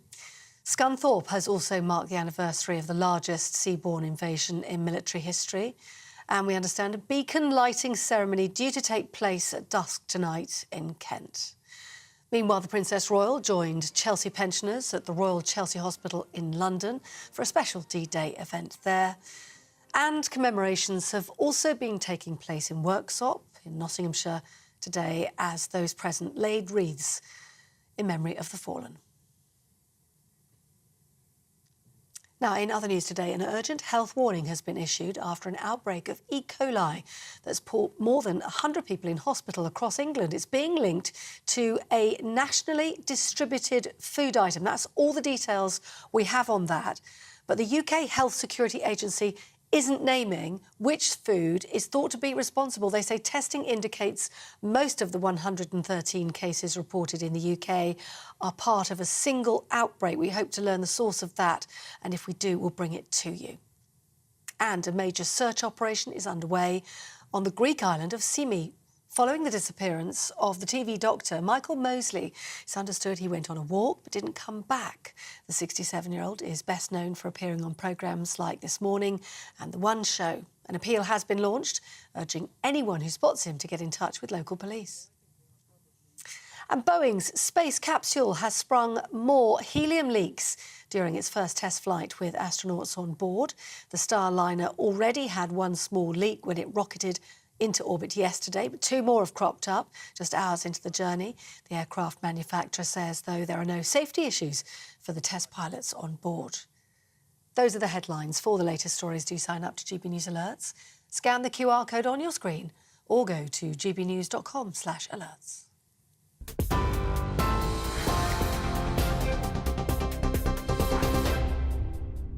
Cheers Britannia Wine Club proudly sponsors the GB News Financial Report.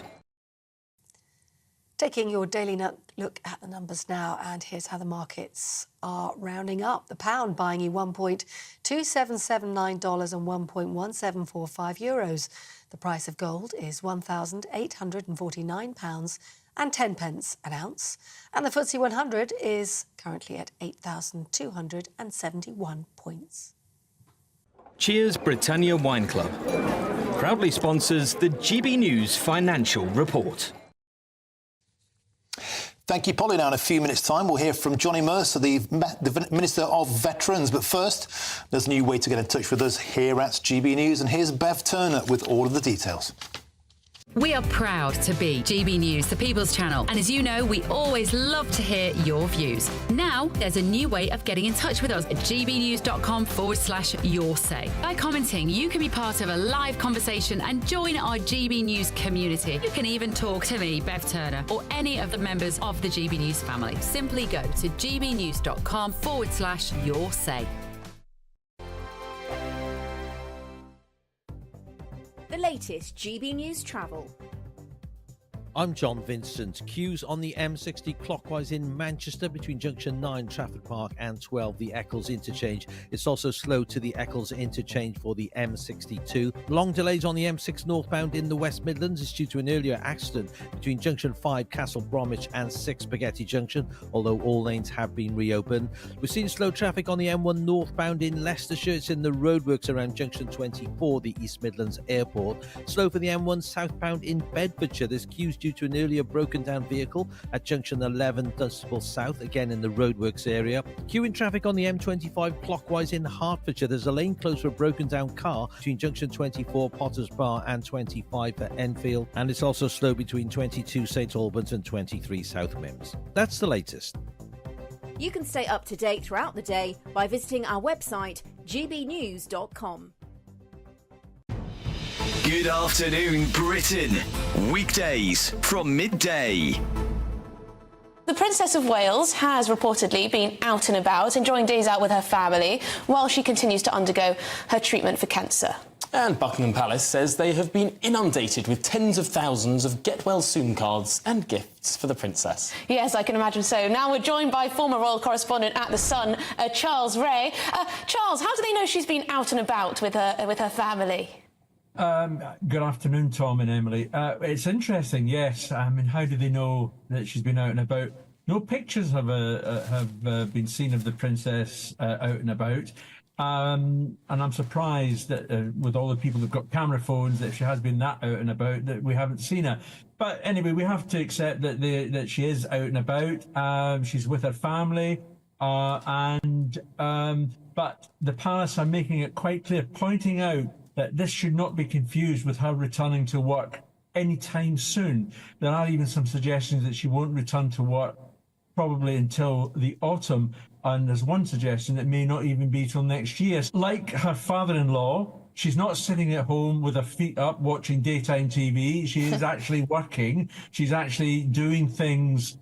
And yet, this is a difficult time, of course, for the royal family to navigate everything. The King has cancer, the Princess of Wales has cancer, and we're in the middle of a general election campaign where the royal family have to be very, very careful about where they go, what they do and what they say. Sure. And as you quite rightly say, Tom, I mean, things have had to be cancelled in any case. So during this next 6 weeks, we are not going to be seeing any members of the royal family doing as much as they possibly can or can do prior to a general election. The People's Channel. This is GB News, and we are Britain's election channel. This vote may seem to be about the politicians in the media, but it's actually about you. And we won't ever forget that. Join us up and down the country as we follow every moment together. Now more than ever, it's important to hear all sides as you make your decision ahead of polling day. We're here for you. This is GB News. The People's Channel, Britain's election channel.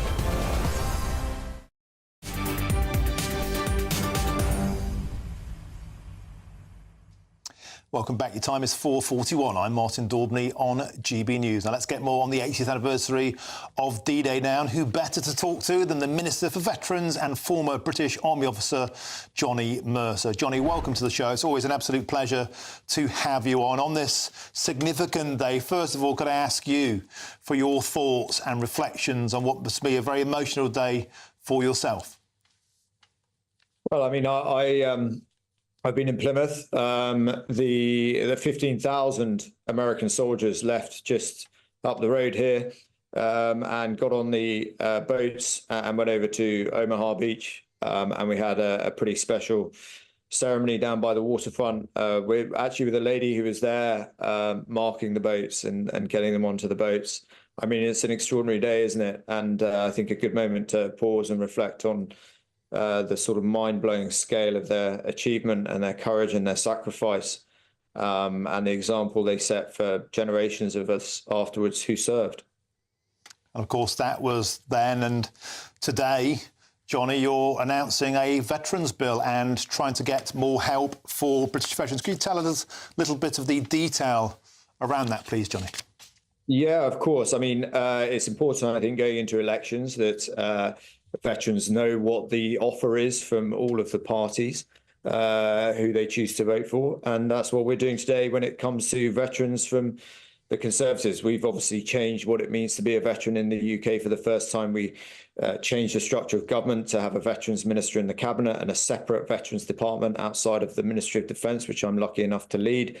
And we've used that to deliver massive multi-million pound programmes across health, housing and education, across dealing with addiction and substance abuse and life chances and all these things to improve what it means to be a veteran in the UK. But obviously we want to go further.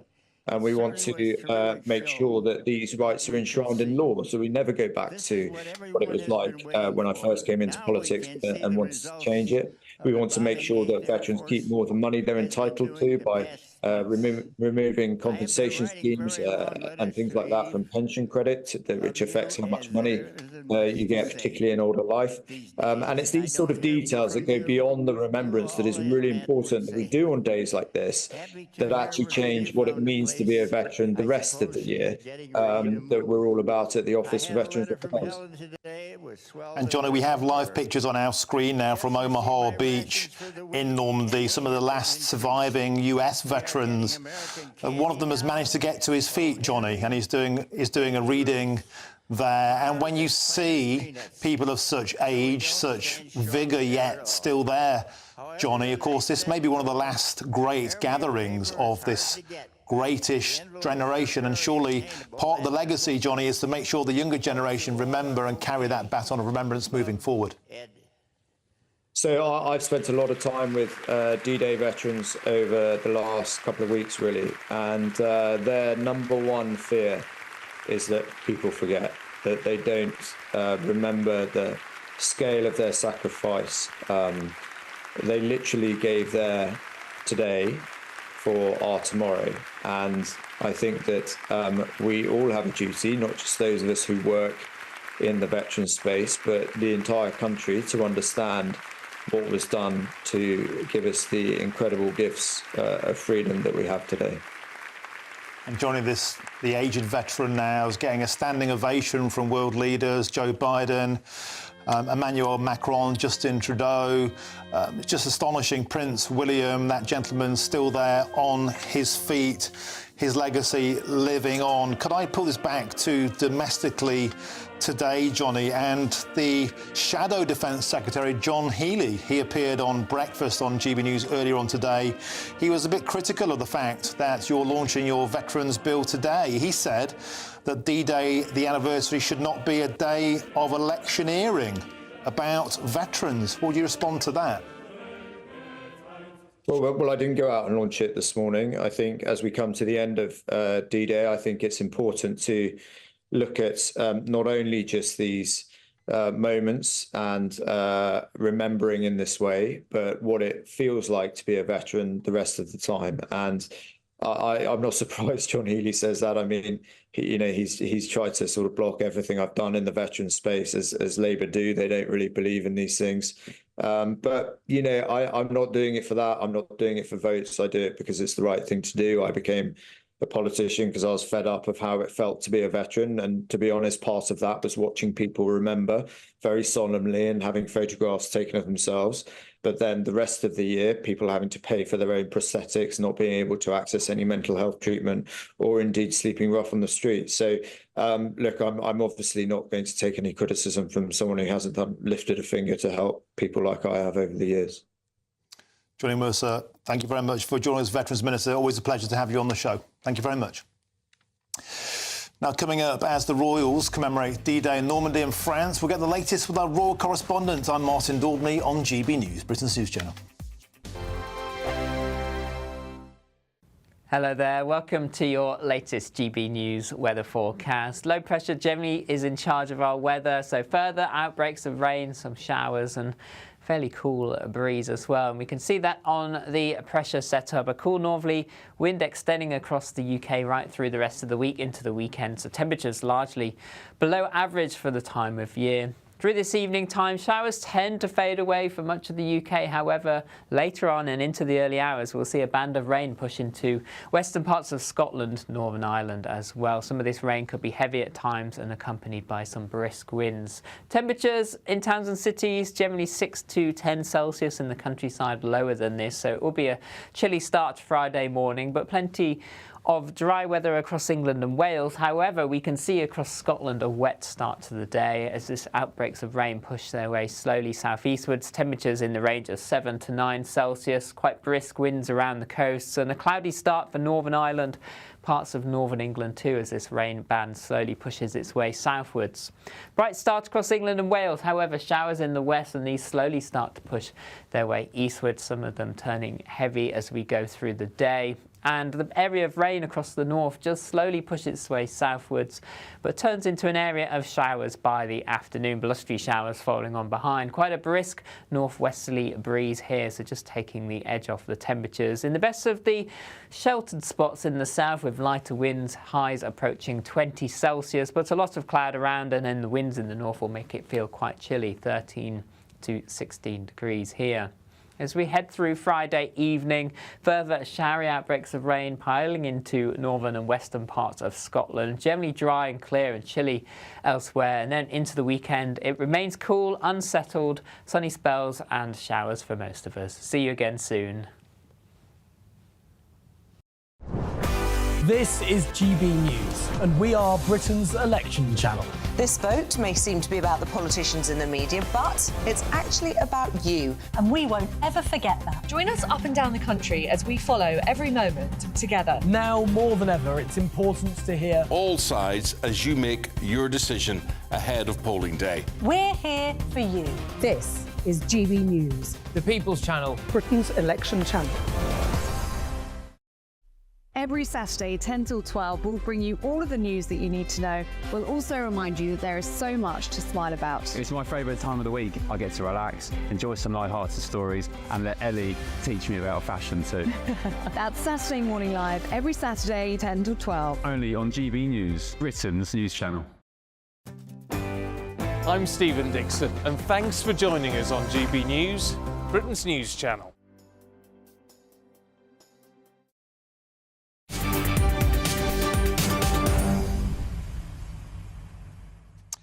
Welcome back. It's 10 to 5. I'm Martin Daubney and this is GB News. Now let's continue our D-Day coverage now with the royal family who've been attending events, of course, across France and the UK. And I'm joined now, I'm delighted to say, by the former royal correspondent, Michael Cole. Michael, a special day just got that bit more special with having you on the show. I've got to say, I think the royal performance has been majestic. I think the King's speeches have been pitch perfect. I don't think they could have possibly done a better job. You've been a royal observer for a long time. What's your take? Martin, there is no force on earth that could have stopped the King, even undergoing cancer treatment, from going to Normandy today. And he's done brilliantly, as has Prince William and the Queen. He has obviously a personal commitment. His mother was the last head of state to have worn uniform during World War II. And his grandfather, King George VI, played a very personal and important part in the preparations for Operation Overlord, which was the name of the invasion, the re-invasion of France. And King. I think we've lost your audio there, Michael, but we have on screen pictures of French President Emmanuel Macron. Looks like giving out another Legion d'Honneur, this time to a US veteran. Earlier on, he gave one to a British veteran. Do we have Michael Cole back? Hello. Yeah, Michael, just saying there, Emmanuel Macron giving out honours to this day. Would you like to comment on what you can see on the screen? Absolutely. Well, quite rightly so, because France had suffered under 4 years of dreadful occupation by the Nazis. And that was the moment of liberation, the embarquement, as they call it. I was there in France in 1984, 40 years after D-Day. This 80-year commemoration and anniversary is even more poignant, even more powerful, even more moving. And as I was saying, the King's grandfather, George VI, played a very important part at a key moment because he was involved and he knew all about Overlord. And when the plans had been made, Winston Churchill, the Prime Minister, suddenly announced that he was going over on the first day with the troops to observe personally, firsthand, the operation. Well, the King knew he wouldn't dissuade Churchill, who was very strong-willed, so he said to him very cleverly, he said, well, if you're going Prime Minister, I will go too.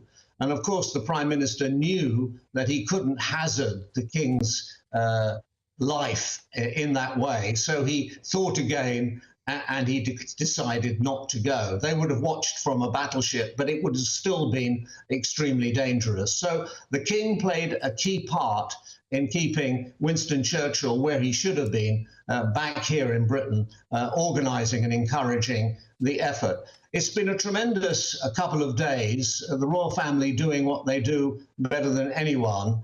And what we've seen is tremendous scenes, but it's not only in Normandy, it's not only in Portsmouth. In the little town where I live, the banners are out, the flags are out, people are commemorating in their own way. And quite honestly, I never remember it in such a way in the past. I think it's the fact that it's the last hurrah for many of these 80, 90-year-old and nearly over 100-year-old, the remaining veterans. That's what's brought it home. Great stuff, Michael Cole. I could listen to you all day. We have to leave it there. We've simply ran out of time. President Macron there addressing the nation. We'll have much more on this in a few minutes. And we'll speak to one of Britain's D-Day veterans. First, it's your weather with Greg Dewhurst. A brighter outlook with Box Solar, sponsors of weather on GB News. Hello there, welcome to your latest GB News weather forecast. Low pressure generally is in charge of our weather, so further outbreaks of rain, some showers and fairly cool breeze as well. And we can see that on the pressure setup, a cool northerly wind extending across the UK right through the rest of the week into the weekend. So temperatures largely below average for the time of year. Through this evening time, showers tend to fade away for much of the UK. However, later on and into the early hours, we'll see a band of rain push into western parts of Scotland, Northern Ireland as well. Some of this rain could be heavy at times and accompanied by some brisk winds. Temperatures in towns and cities generally 6 to 10 Celsius, in the countryside lower than this. So it will be a chilly start to Friday morning, but plenty of dry weather across England and Wales. However, we can see across Scotland a wet start to the day as this outbreaks of rain push their way slowly southeastwards. Temperatures in the range of 7 to 9 Celsius, quite brisk winds around the coasts, and a cloudy start for Northern Ireland, parts of northern England too, as this rain band slowly pushes its way southwards. Bright start across England and Wales, however, showers in the west, and these slowly start to push their way eastwards, some of them turning heavy as we go through the day.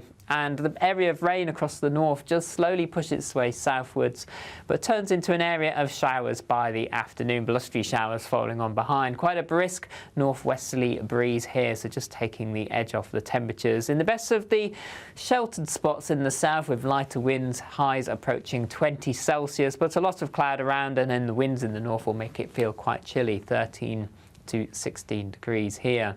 As we head through Friday evening, further showery outbreaks of rain piling into northern and western parts of Scotland. Generally dry and clear and chilly elsewhere. And then into the weekend, it remains cool, unsettled, sunny spells and showers for most of us. See you again soon.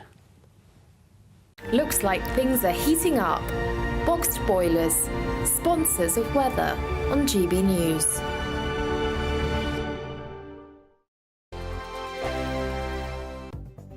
The latest GB News travel. Good evening, I'm Johnny Ratner with the latest. Long residual delays remain heading north up the M6 through the West Midlands this evening from junction 5 to 6, the Castle Bromwich turn-off, up to Spaghetti Junction as you head towards Birmingham after a van and a car collided in the two outside lanes. All restrictions have been lifted, but it's still queuing back to the M42 currently. On the M1 in Bedfordshire, the inside lane's closed northbound, junction 12 to 13 towards Bedford, where a car's broken down in the left lane. On the Essex stretch of the M25, the left lane's blocked anti-clockwise just after the A12, junction 28. A car's broken down in the roadworks, causing queues back to the A127. London Overground trains remain suspended out of Stratford to Richmond and Clapham Junction following a 40 train at Wilston Junction. And on London Underground, severe delays on both the District and Circle Line following a passenger incident. And that's the latest. You can stay up to date throughout the day by visiting our website, gbnews.com. It's the Great British Summer Giveaway, and have we got a prize for you? There's a totally tax-free £15,000 in cash to make your summer spectacular. Spend that extra cash however you like. You'll also win a brand new iPhone, Apple AirPods, and if that wasn't enough, a £500 voucher to spend at your favourite UK attraction, so you can enjoy amazing days out this year. For a chance to win the iPhone, treats, and £15,000 cash, text prize to 63232. Text costs £2 plus one standard network rate message, or post your name and number to GB06 PO Box 8690 Derby DE1 9TT. UK only. Entrance must be 18 or over. Lines close at 5 p.m. on the 28th of June.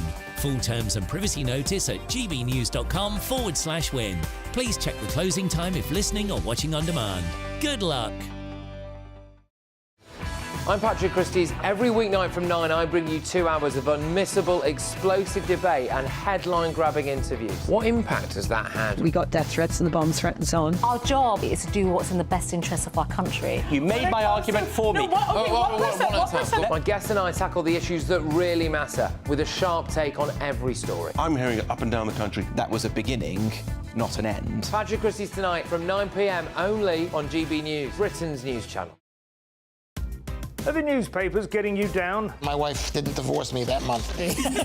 Struggling to separate the wheat from the chaff? I know that it's a bit of a circus at the best of times. Well, don't worry. Headliners has got you covered. We'll take the burden of reading the day's news, and if we get depressed, who cares? It's an occupational hazard, frankly. That's Headliners on GB News from 11 p.m. till midnight, and the following morning, 5 till 6 a.m. on GB News, the comedy channel. Nah, just kidding. Britain's news channel.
Good afternoon to you. This is GB News. I'm Martin Daubney, and I'm truly honoured to be here on the 80th anniversary of D-Day. This hour will be live across the UK and also in France as we pay tribute to the great men who gave their lives so we could be free.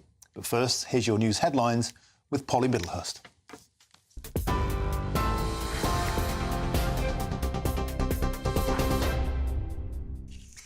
Well, as you've been hearing, veterans, senior royals and major political figures from around the world are attending events in Normandy in France to mark 80 years since the D-Day landings, the largest amphibious military operation in the history of warfare.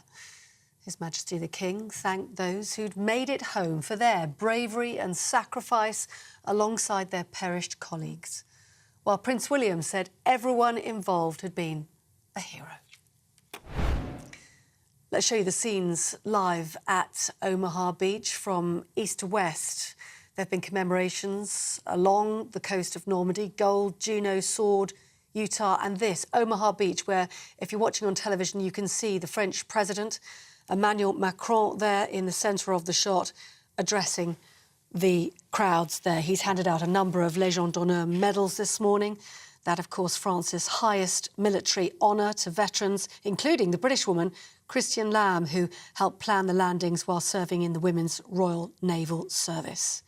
More than 25 heads of state gathering at this international ceremony on Omaha Beach today. Apologies, we seem to have lost the pictures there for a second. But I can tell you world leaders have been there. Volodymyr Zelensky, US President Joe Biden, as well as Emmanuel Macron, who you saw there in that shot, all gathered for that official international ceremony commemorating the British, American and Canadian troops who lost their lives on Omaha. And earlier, veterans could be seen wiping the tears from their eyes as His Majesty the King addressed those attending the ceremony in France. It is with the most profound sense of gratitude that we remember them and all those who served at that critical time. We recall the lesson that comes to us again and again across the decades. Free nations must stand together to oppose tyranny. His Majesty the King there speaking in Normandy in France. Well, bringing you here to the UK now, where commemorations have also been taking place across the country. In Lisbon, in Northern Ireland, the town crier delivered a D-Day proclamation. Scunthorpe has also marked the anniversary of that largest seaborne invasion in military history. And we understand in Kent, at dusk, there'll be a beacon lighting ceremony taking place right across the county. Meanwhile, here in London, the Princess Royal has been joining Chelsea pensioners at the Royal Chelsea Hospital in London for a special D-Day event there. And commemorations have also been taking place in Worksop, in Nottinghamshire today, where members of the military community laid their wreaths in honour of the fallen. Well, in news away from those D-Day commemorations, the Prime Minister has pledged to boost veteran benefits in an election offering. Rishi Sunak says he wants to make the UK the best place in the world to have served in the armed forces. The pledge on this, the 80th anniversary of D-Day, includes reducing the price of the Veterans' Rail Card and extending existing national insurance relief for employers who hire ex-military personnel. Labour claims the Conservative record on veterans is, however, shameful. Secretary of State for Work and Pensions Mel Stride, though, says it is an important step forward. We are to be re-elected, and there we'll be looking at further plans and strategic plans that there will be a duty on ministers to come forward with. We're going to be decreasing the cost of the rail card to veterans from £30 to £21. We're going to be extending the national insurance reductions that are available to employers that recruit veterans, for example, where we know we have higher employment rates amongst veterans than we do across the population more generally. So we stand full square with them, and I think this is an important step forward. Well, in response to that, the Shadow Defence Secretary John Healey says Labour would go further for veterans. Unfortunately, the government's created over 14 years of postcode lottery on help for veterans. They've halved the support on employment, and they've allowed veterans' homelessness to rise over the last year, not end it. And there's much more that can be done and needs to be done. We would start by putting fully into law the Armed Forces Covenant. Now, that would reinforce and strengthen the rights of veterans to services and also of service personnel and their families. We'd also legislate in the first year of a Labour government for a new independent Armed Forces Commissioner. Meanwhile, the Liberal Democrats leader Sir Ed Davey said today it is critical to pass on the memory of D-Day to young people. It's critical we remember them and that we pass that memory on to our children and young people. It was a most important moment in our country's history and I think the world's history. It was a fight for freedom, a fight for democracy. If those brave men and women hadn't fought that day and gone onto those beaches, we might not be having the election at the moment. We might not have the freedoms we enjoy. That's how important it is. And so we must remember them and thank them.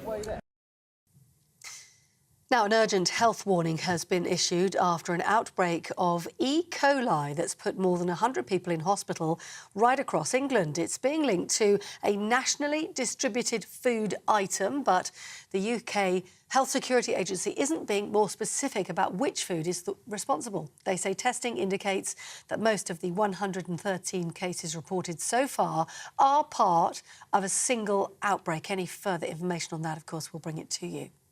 Meanwhile, Boeing's space capsule has sprung more helium leaks during its first test flight with astronauts. The Starliner already had one small leak when it rocketed into orbit yesterday, but two more cropped up just hours into the journey. The aircraft manufacturer says there are no safety issues for the test pilots on board.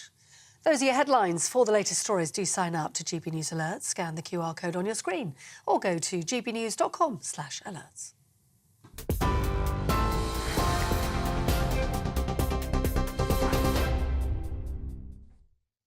Thank you, Polly. Now, today, of course, is an emotional and hugely significant day.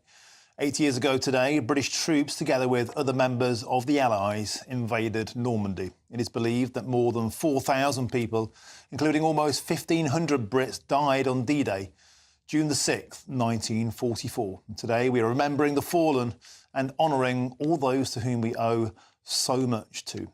Well, joining us now is Sophie Reaper from the town of Arromanches in Normandy, where there has been a parade in honour of the D-Day veterans. Sophie, welcome back to the show. Astonishing, beautiful scenes we saw earlier on. We heard choirs, we heard music, we saw veterans, aged, bowed by time, but taking to their feet and majestically walking out of the town square. For those who haven't heard what you had to tell us earlier, bring viewers up to speed on what has been a truly wonderful day.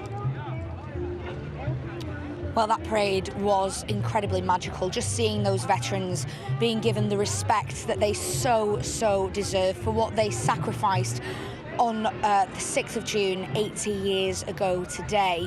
Now, I just want to show you where we are right now. We're stood on Gold Beach, which is next to Arromanches, and we'll just walk around so you can see this. So this is Gold Beach, where 80 years ago British troops would have been landing on this day. 25,000 British troops to be precise.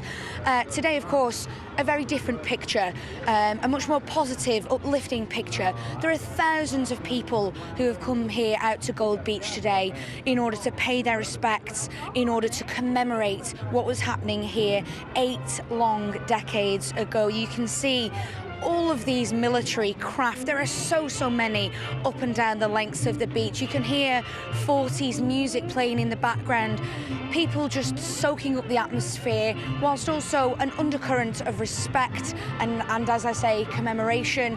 It really is just the most special place to be. I can't imagine a better place to be spending this anniversary, the 80th anniversary of D-Day. Sophie Reaper, can I just say it's just been an absolute joy, you know, to hear your reports. You know, you've been so emotional. Yesterday you were close to tears. Now you're just jubilant. I know this means so much to you, and so many of our viewers have written in and emailed in saying they wanted to thank you, and so do I. You must be having the time of your life. Absolutely. I could have never imagined the response that we had to particularly that interview yesterday. That was an incredibly vulnerable position for me to be in, but I'm really pleased that we could convey exactly how emotional this is, not just for me but for anyone here on this very special day. And I'd just like to thank all of the viewers who wrote in. I have seen many of them, and I can't express how appreciative I truly am for them. It really does mean the world to me to hear those words, because as you say, this really does, it it means so much to me to be able to be here and to bring you those veteran stories and to bring you the live pictures of such incredible historic scenes. So thank you, Martin, and thank you to our wonderful viewers who've been so supportive.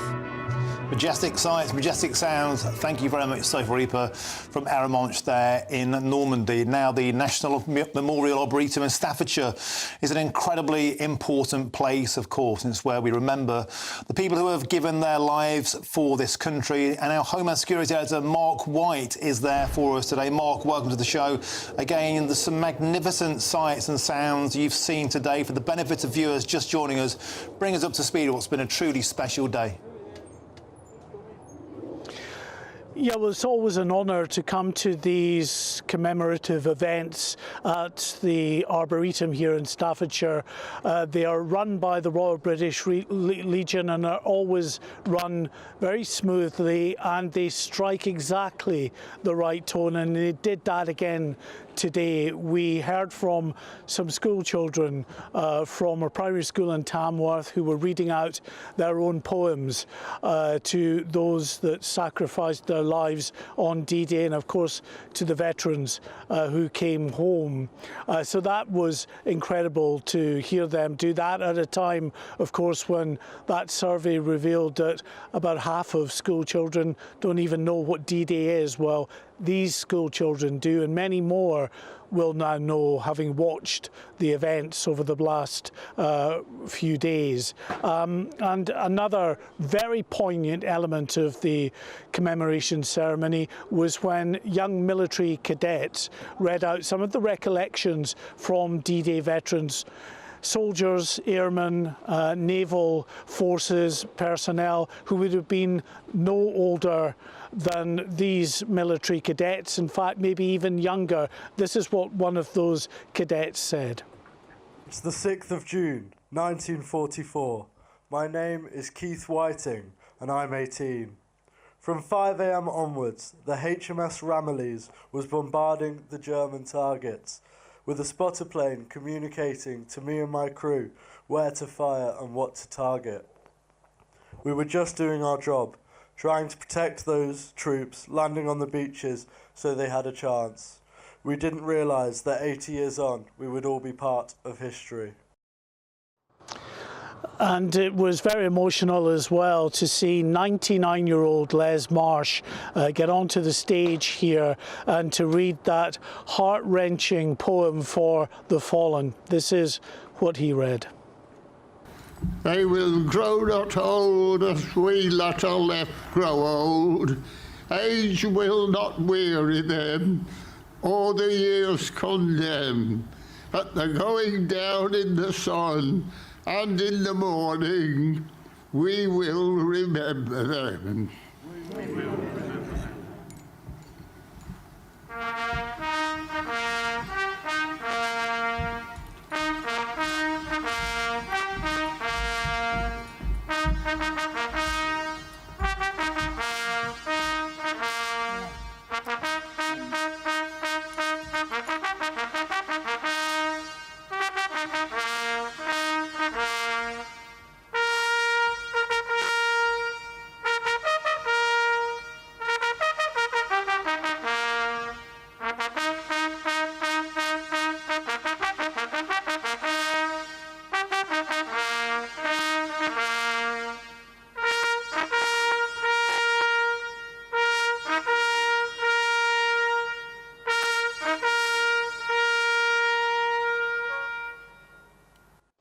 And Martin, there can be no more appropriate poem than For the Fallen. Hearing a 99-year-old veteran, someone who has lived to a grand old age, reflecting on those who lost their lives at such a young age. Mark White, incredible stuff. You know, to have a young lad read out the letter from somebody who was at D-Day, and then to have that 99-year-old read out that he was there. It's mind-blowing. Thank you so much, Mark White, National Memorial Arboretum. It's been a hugely emotional day. Just brilliant. Thank you. Now, our presenter Ellie Costello is in Normandy to cover the 80th anniversary of the D-Day landings, and earlier today she sat down with D-Day veteran Henry Rice, who's now 98. And in 1944, he was just an 18-year-old signalman who arrived off Juno Beach 5 days after D-Day. He told Ellie what it means to be back in Normandy after all these years. Henry Rice, it is an honour to meet you. Thank you you so much for talking to us. What's it like to be sat here just above Gold Beach, where you landed 80 years ago? As a male, am I allowed to say almost tearful in remembrance? But the word, did you land here? No. I was on a landing ship and remained on the landing ship. I did not come ashore at all. We delivered basically, they were caissons which we were under the impression was going for use by the Canadians, and they would be taken ashore and possibly laid in not shallow rivers, but not deep rivers and streams to allow the lorries and everything to cross them. So they would sink them on the bed of the lake, on the river or the stream, put the planking on top and allow the army to continue their advance. How important is it for you now to come back to Normandy with your fellow D-Day veterans? Because your number is dwindling, isn't it, sadly? Yes, yes, it is, and it's a great pity, but it's important to me for really as personal reasons. I find it very difficult. I can put a big face on laughing and joking and everything, but whilst I'm here, there's that memory is sticking back there of the lads that are still here. And it is, I don't know. They're my heroes. I can't help it. Yes, of course, the Air Force were also heroic. My fellow shipmates were heroic, but somehow or other, it's the mental picture of these lads running up this beach under fire. And I'm afraid if I permit myself, then I get emotional and have to walk away, and that's it. I really do admire them, and I'm so proud of them, truly. And we're so proud of you as well. And I know you speak about those men. You speak about those men like they're other, and they're the heroes in this. But you are too. You are part of that bigger jigsaw, and supporting those troops from behind. Yes, I do accept that up to a point, but I still can't help feeling that bit of embarrassment in their company. You should never feel embarrassed. You are all incredible, brave, courageous men. Well, can I say, just coming over here, people do ask me what it feels like, and in the onset, 18 years of age, 50% excitement, and the other 50% is apprehension. Not quite sure. Were you ever scared? Well, that 50%, yeah, all right, let's change apprehensive and scared. So you were scared, but same amounts excited? Yes. At just 18 years old? Just scared of the unknown. You know, I mean, even the soldiers and that they got on the beach, they really didn't know what the hell they were going to run into. And excuse me. So you're here in Normandy now with your fellow veterans. It's about 20 or 30 of you this year, and you met Queen Camilla today. Yes. What was that experience like for you? I was overwhelmed with her. Were you? It's not the first time I've seen her. I've seen her a couple of times in London on different things, but today I had the opportunity to talk to her, and she could out-talk me. Oh, can she? If she wants to, yeah. And she liked you, didn't she? She said you were a right character. I'm sorry, perhaps I shouldn't say it about a royal, but I'm afraid I've fallen in love with her a little bit. Henry Rice there, still got a glint in his eye, 98 years of age. Eddie Costello as well, done magnificent work out there. Now, in the last few minutes, there's been a spectacular fly past over Omaha Beach. You can see that there. Of course, that's one of the 5 beaches that was stormed by the Allies 80 years ago today. Storming over that beach, these are like Dakotas, they were the American planes that, of course, we used to drop significant numbers of paratroopers as a key part of D-Day. That invasion also by air as well as sea and by land. Magnificent sights and sounds over Omaha Beach. I'm Martin Daubney on GB News, Britain's news channel.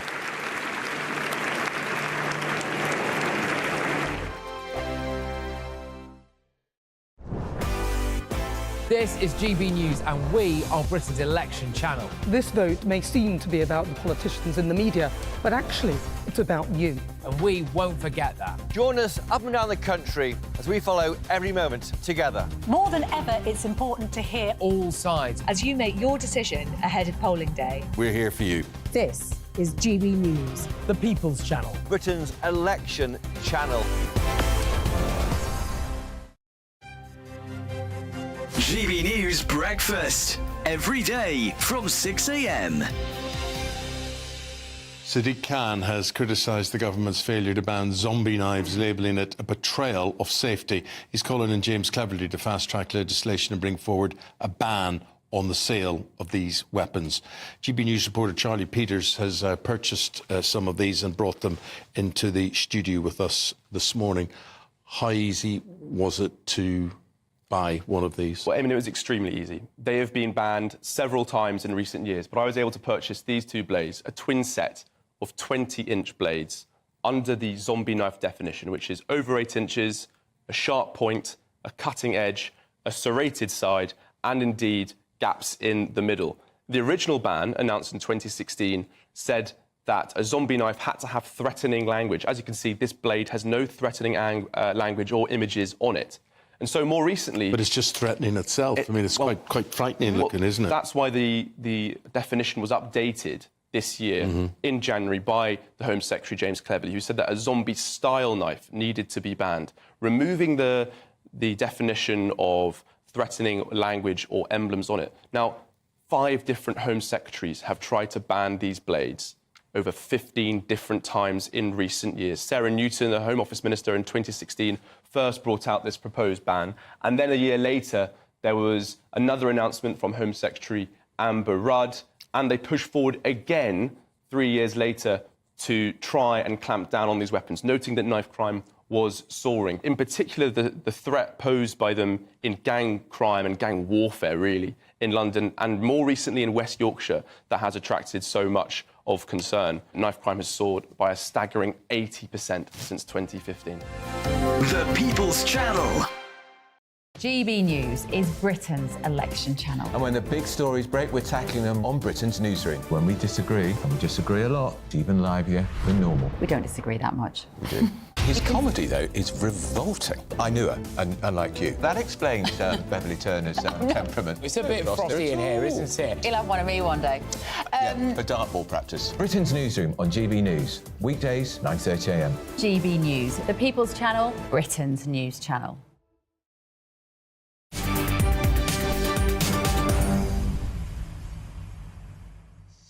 Welcome back. It's 5:25. I'm Martin Daubney on GB News. Now let's get the latest on the general election and to a poll conducted after Nigel Farage said he was going to stand for Parliament, because the YouGov poll for Sky News has Reform UK just 2 points behind the Conservatives. It has the Tories on 19% and Reform on 17%. Now, the Labour Party, of course, are well clear. They have a 21-point lead over the Conservatives. Nevertheless, it's food for thought, and to digest it, I'm joined by our political editor, Chris Hope. Chris, let's talk about this poll. All eyes were on what was going to happen after Nigel Farage announced for the Reform Party. It looks like they are having a bit of a bump upwards. Yep, and there's another poll just dropped, Martin, since I last spoke to you, a Redfield and Wilton poll, putting Farage's party on 19%, or just, sorry, forgive me, 17%, just behind the Tories again on 19%, supporting that YouGov poll you mentioned there on Sky News. Interestingly, Reform UK has overtaken the Tories amongst over 55s, an area which is often quite seen as a Tory group because many of them are approaching pension age, and the party's policies are quite skewed towards older people. A worrying thing for the Tory party, and is that the effect of Nigel Farage's electric announcement back on Monday to become the party leader, and to be known, he's facing 7 other representatives of the parties tomorrow in a BBC election debate. I'll be there in the spin room. Mr Farage, on the first poll, again with the same numbers, said we're just getting started.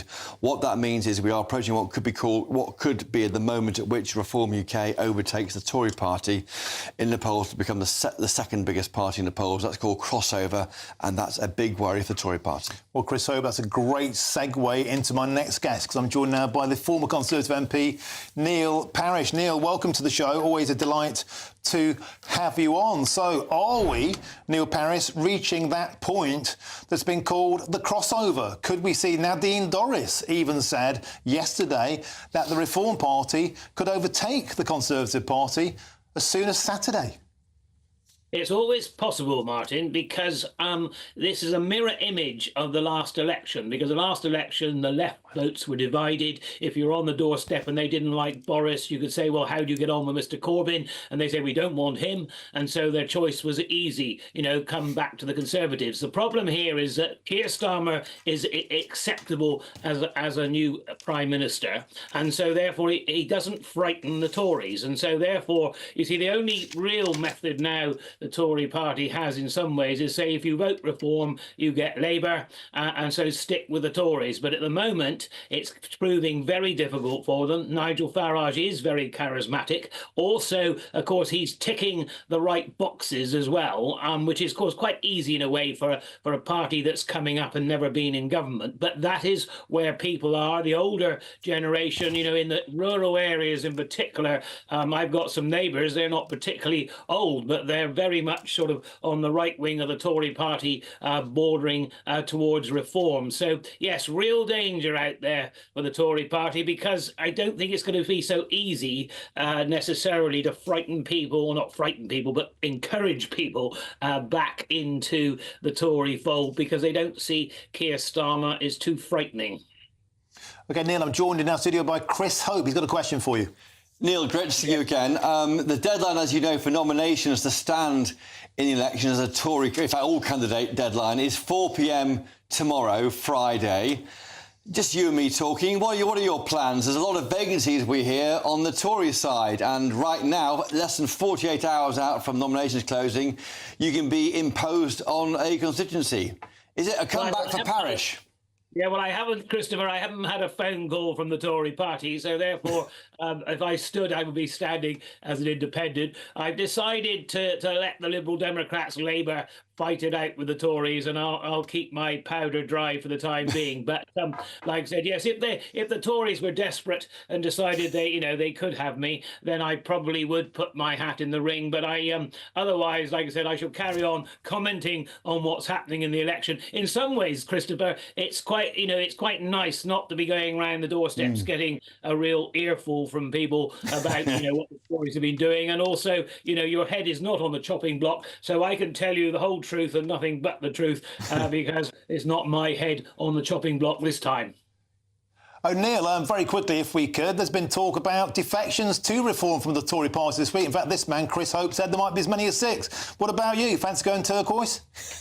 No, you always sort of comment to me that I'm fairly moderate, and I'm not quite Reform, you see. And also, the only problem I've got with Reform is, yes, they talk the good talk, but in the end, I don't think they do a great deal more about immigration. But of course, they can't talk it up, and that is why people will vote for them. But no, I will. For better or for worse, I will stick with the Tories. Whether the Tories want to stick with me is quite another matter. But I will stay where I am, really, and I shall wait and see what happens after the election to see where the Tory party goes after this, because they're going to have to reinvent themselves, either further on the right, or do they moderate towards the middle? It's going to be fascinating, and of course that'll be down to who's left after the election.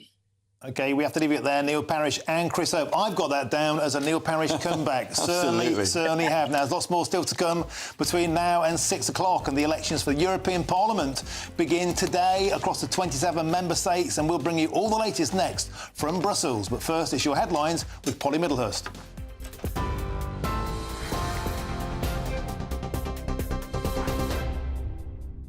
And the top story today is that veterans, senior royals and major political figures are at events in Normandy today to mark 80 years since the D-Day landings, the largest amphibious military operation in the history of warfare. His Majesty the King thanked those who'd made it home for their bravery and sacrifice alongside their perished colleagues, while Prince William said everyone involved had been a hero.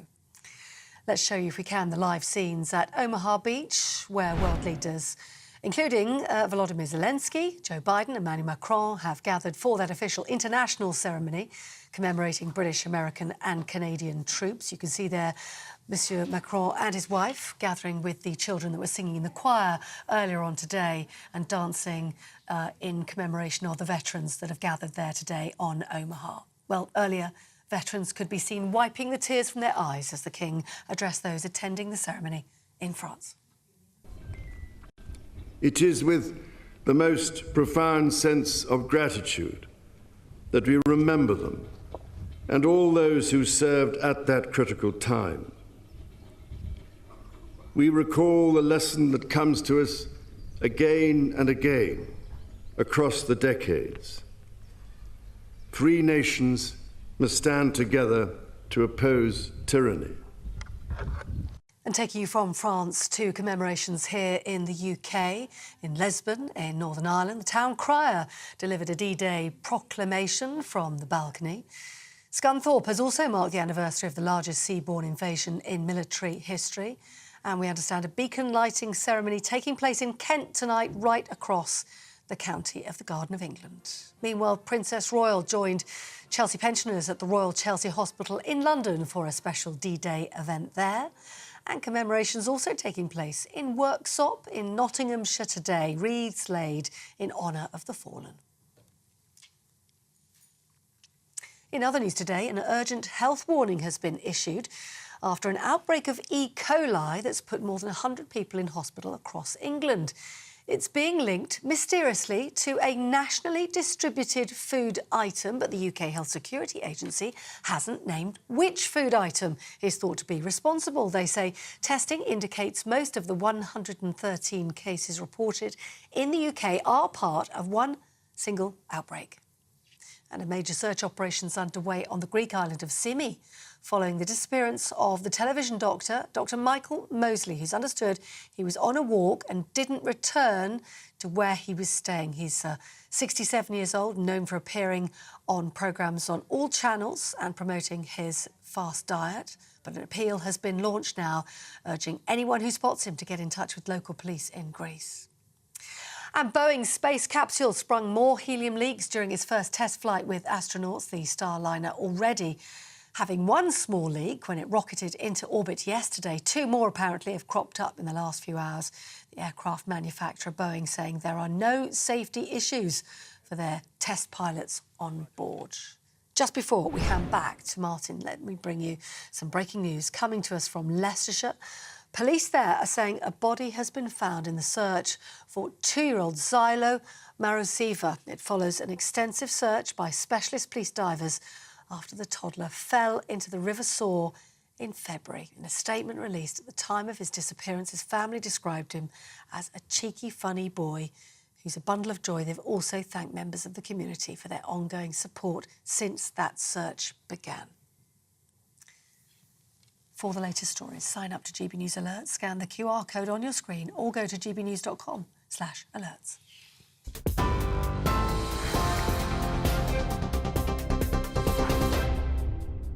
Cheers Britannia Wine Club proudly sponsors the GB News Financial Report. Markets all packed up and closed for the day now, at least in London. Here's what they look like at the end of the day. The pound buying $1.2778 and €1.1742. The price of gold, £1,857.56 an ounce. And the FTSE 100 closing at 8,285 points.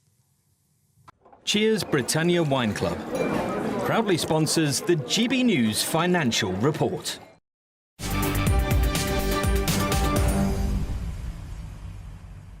So loads of you have been getting in touch with your thoughts on our D-Day coverage, and this is a particularly good one, I think, here from Rita. Rita says this: every school in Britain should hold a commemoration day at school so the younger generation can appreciate their lives and live those who lost theirs to give them their freedom and democracy. Rita, it's a great idea. Now then, let's cut to my favourite part of the show. It's Michelle Dewberry, 6 till 7, of course, the queen of prime-time political debate, joins me now. Michelle Dewberry, what's on your menu? Hello, Martin. Well, of course, I do want to continue that conversation about D-Day, asking whether or not enough of us actually do enough to pay our respects and even indeed actually understand and know enough about the goings-on that horrific day 80 years ago. But I also, as well, want to look at the fact that Reform UK are about 2 points now, close to the Tories in the polls. What does that mean? What can we read from that? Also, absolute carnage in the Channel this morning. Is this basically the start now of a summer of chaos? Also, as well, a police force have apologised about historical kind of wrongdoings when it comes to the LGBTQ plus, I think I've got all the letters in there. I'm asking, is this necessary that in today's society we have to keep looking backwards and apologising? Is it all fair or not? Always a stimulating menu. Jubes & Co, 6 till 7 after this. And I've got some exclusive footage on that incident in the Channel earlier on, coming up on my show soon. Jubes. Oh, I was just about to say, actually, I've got Professor Matt Goodwin keeping me company on the panel tonight, and I know a lot of your viewers really like him as well, so don't miss it. Superb stuff. Jubes & Co, 6 till 7. Thank you very much. Now, in a few minutes, we'll cross to Scunthorpe for more on the D-Day anniversary. The latest GB News travel. Good evening, I'm Johnny Ratner. The M6 continues to crawl, heading north away from Birmingham from junction 9 to 10, from the Wednesbury to the Wolverhampton turn-offs. That was following an earlier collision. All lanes are back open. It's long gone, the accident. It's still queuing all the way back to Spaghetti and back onto the M5, back towards Halesowen. On Merseyside, Knowsley Expressway, that's still blocked northbound just off the M57 and the scene of an accident. And the Hertfordshire stretch of the M25 is crawling clockwise into the roadworks at the A10, not being helped by an earlier accident. The Surrey stretch is currently blocked anti-clockwise. A lorry's broken down just before the Reigate exit, causing queues back towards the A3. And in Somerset, the A358 at Taunton has been closed in both directions at the scene of an obstruction, causing queues back towards the M5. That's the latest. You can stay up to date throughout the day by visiting our website, gbnews.com. This is GB News, Britain's news channel. Almost half of those seeking to have an affair are happier with their job than with their primary relationship. But what exactly does a cheater do for a living? Well, medical assistants and nurses, surprisingly, top the lists of professions for female cheaters, and it's jobs in IT or tech for male cheaters, which I think is less of a surprise. No. This is all according to a survey by the dating site Ashley Madison. OK, so why do people cheat? To answer this, we're joined now by broadcaster and psychotherapist Lucy Beresford. Good morning, Lucy. Morning, Lucy. So, is it OK of me to say naughty nurses in this day and age? Am I going to get cancelled for that? You're out. Yeah, I'm out. Been Come on, cancelled. see ya. There's the door. There we But go. yes, you're talking about the caring professions, and I think it's very appropriate. Surprised by that. Women, well, because they're very nurturing, very loving, very giving, whereas the males who are in tech and IT, very strategic. Is there a link between high-pressure jobs, maybe nurses infamously, you know, they're working long hours, underpaid, stressed out? Is there a link between jobs of that nature and cheating, maybe as a relief? Absolutely. Is it just about sex, or is it about emotional connection? Is it about emotional validation? And increasingly, people are discovering that their primary relationship is just not a place where they feel safe This survey found that personality didn't actually come into it that much. It was about half and half if you're an introvert or an extrovert that you'd be likely to have an affair. I think that's right. And I think that just speaks to the fact that all people want to have a good emotional connection. So it doesn't matter whether you're really social or whether you're someone who has to recharge your batteries in private time, that actually we only ever want three things in life. We want to feel safe, we want to feel loved, but we also want to feel heard. And in increasingly a number of marriages and long-term relationships, we get into grooves, we get into ruts, and we stop hearing our partner, we stop listening to them, and they stop listening to us. The People's Channel.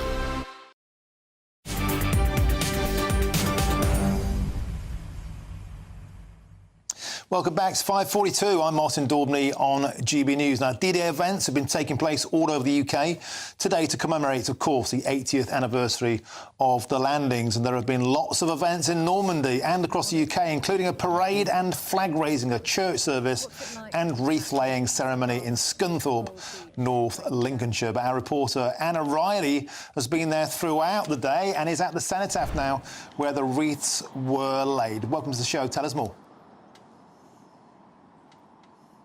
Thank you, Martin. Yes, it's been a fantastic turnout here in Scunthorpe today. Members of the Armed Forces community, veterans, members of the Royal British Legion, members of the public, more than 100 cadets and North Lincolnshire Council who have put this event together.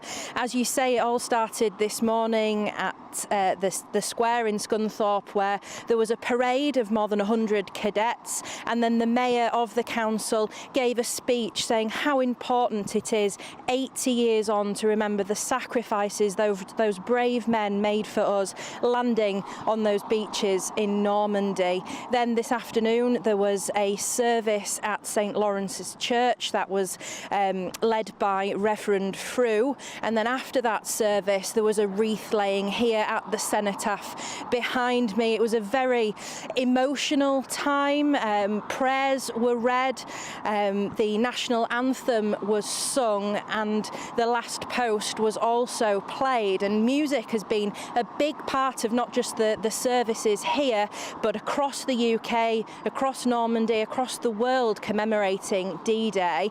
I spoke to Nick Bruce, he's the pipe major for the Scunthorpe and District Pipe Band, about his role today. Music resonates with a lot of people. Some people like the bagpipes, some people don't.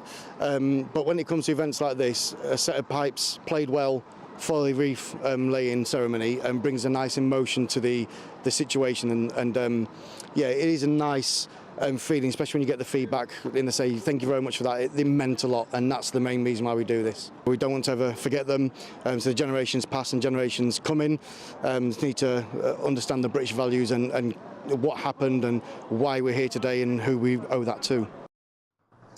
Thank you, Anna Riley. Magnificent there, live from Scunthorpe. Thank you for joining us. Now, coming up, voters are going to the polls to vote for their MEPs in the EU elections. I'm Martin Daubney on GB News, Britain's News Channel. Hello there, welcome to your latest GB News weather forecast. Low pressure generally is in charge of our weather, so further outbreaks of rain, some showers and fairly cool breeze as well. And we can see that on the pressure setup, a cool northerly wind extending across the UK right through the rest of the week into the weekend. So temperatures largely below average for the time of year. Through this evening time, showers tend to fade away for much of the UK. However, later on and into the early hours, we'll see a band of rain push into western parts of Scotland, Northern Ireland as well. Some of this rain could be heavy at times and accompanied by some brisk winds. Temperatures in towns and cities generally 6 to 10 Celsius, in the countryside lower than this. So it will be a chilly start to Friday morning, but plenty of dry weather across England and Wales. However, we can see across Scotland a wet start to the day as this outbreaks of rain push their way slowly southeastwards. Temperatures in the range of 7 to 9 Celsius, quite brisk winds around the coasts, and a cloudy start for Northern Ireland, parts of northern England too, as this rain band slowly pushes its way southwards. Bright start across England and Wales, however, showers in the west, and these slowly start to push their way eastwards, some of them turning heavy as we go through the day. and the area of rain across the north just slowly pushes its way southwards, but turns into an area of showers by the afternoon, blustery showers following on behind. Quite a brisk northwesterly breeze here, so just taking the edge off the temperatures. In the best of the sheltered spots in the south with lighter winds, highs approaching 20 Celsius, but a lot of cloud around, and then the winds in the north will make it feel quite chilly, 13 to 16 degrees here.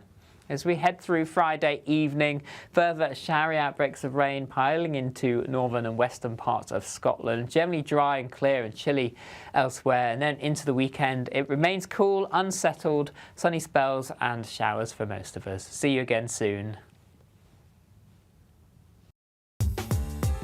I'm Christopher Hope. From pop stars to politicians, I'll interview anybody in a pub who's got a political opinion. Join me every Friday on Spotify, Apple Podcasts, YouTube or gbnews.com, or wherever you get your podcasts. GB News, Britain's election channel. Join me, Nana Akweer, for an informative, interactive news programme with a difference. It's fun. It's true. You're not wrong. No one will be cancelled. Lovely. Join me from 3 p.m. every weekend, only on GB News, Britain's news channel.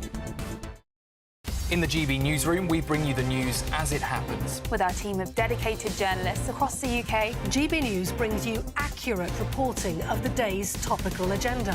When the news breaks, wherever and whenever it's happening, we'll be there. This is GB News, the People's Channel, Britain's news channel.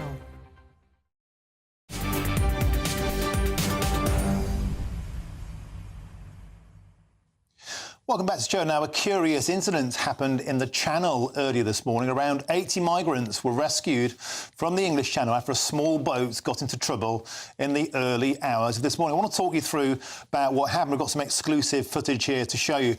That on your screens there shows a French vessel called the Normandy picking up a dinghy only 2 to 3 miles from the French coast. It then escorts the dinghy towards British waters. That's that purple line. And it circulates for around about 3 hours. Now, no French rescue boats were in the water there, and no British boats have been deployed. Now, at some point here, this vessel got into trouble. There was a mayday issued around about 7:40. You can now see British boats deployed. 5 British rescue craft and a search and rescue helicopter were deployed because the mayday said that 60 people from that dinghy were now in the water. We don't know why. The vessel may have popped or deflated. They may have jumped overboard. The fact of the matter is, here they are now come ashore on a vessel called the Taku, a British offshore supply ship. 3 hours mid-channel, no help from the French, ferried back to Britain. Here you can see them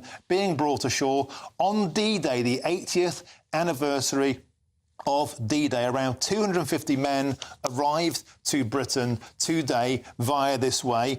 80 years ago, of course, the boats were going in a different direction. 80 years ago, Britain helped to liberate France. Today, the French Navy did nothing to stop this. The French Coast Guards did nothing to stop these vessels, these dinghies, getting to the middle of the channel. In fact, they escorted them just 2 miles from French waters, and they kept them in the middle of the channel until there was an incident, and then they were brought ashore. My point to you is this: is that the way that we should be repaid by the French 80 years on from liberating France from the tyranny of the Nazis? Just get your thoughts to me on that. That's an exclusive bit of footage there for GB News.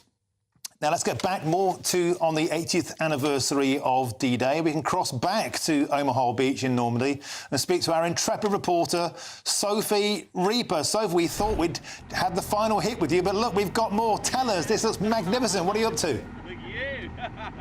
Well, we thought we'd finish on a very high note just for you, Martin.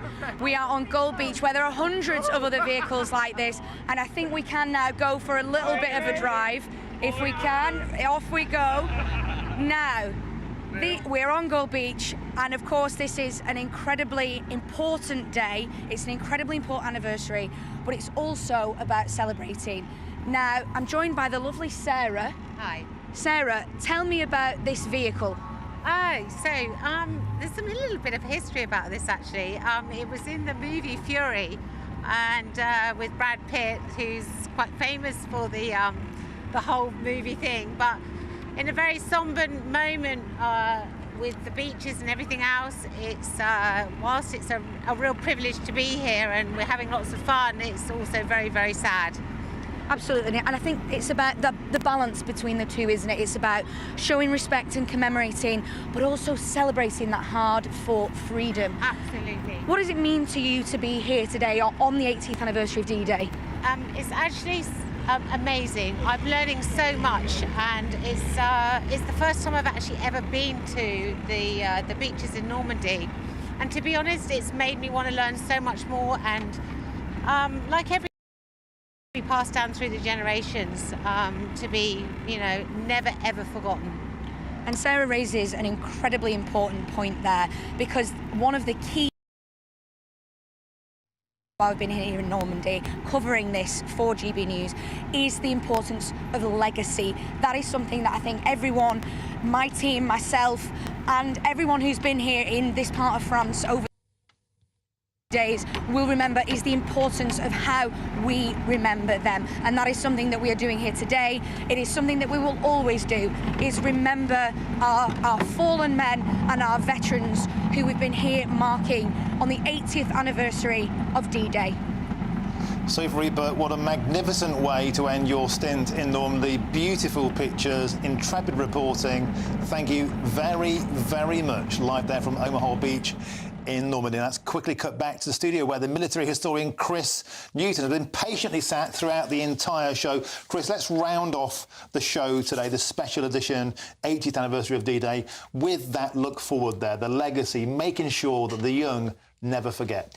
Yeah, it's been an incredibly moving day, and as you're right, the theme of the day is legacy. We've got to educate the young. We've got to educate in schools and in universities, and we've got to pass the baton of telling this story, this extremely important story, to the next generations.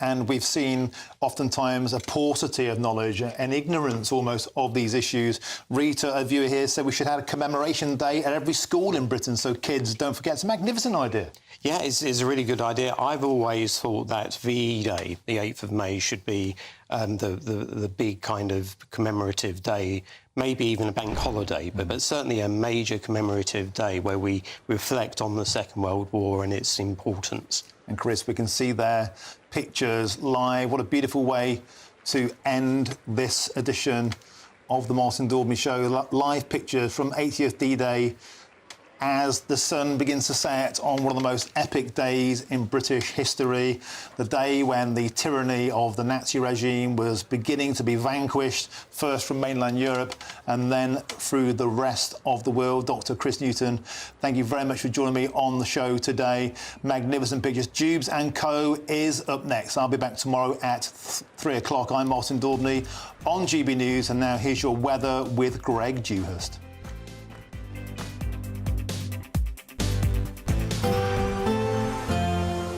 A brighter outlook with Box Solar, sponsors of weather on GB News.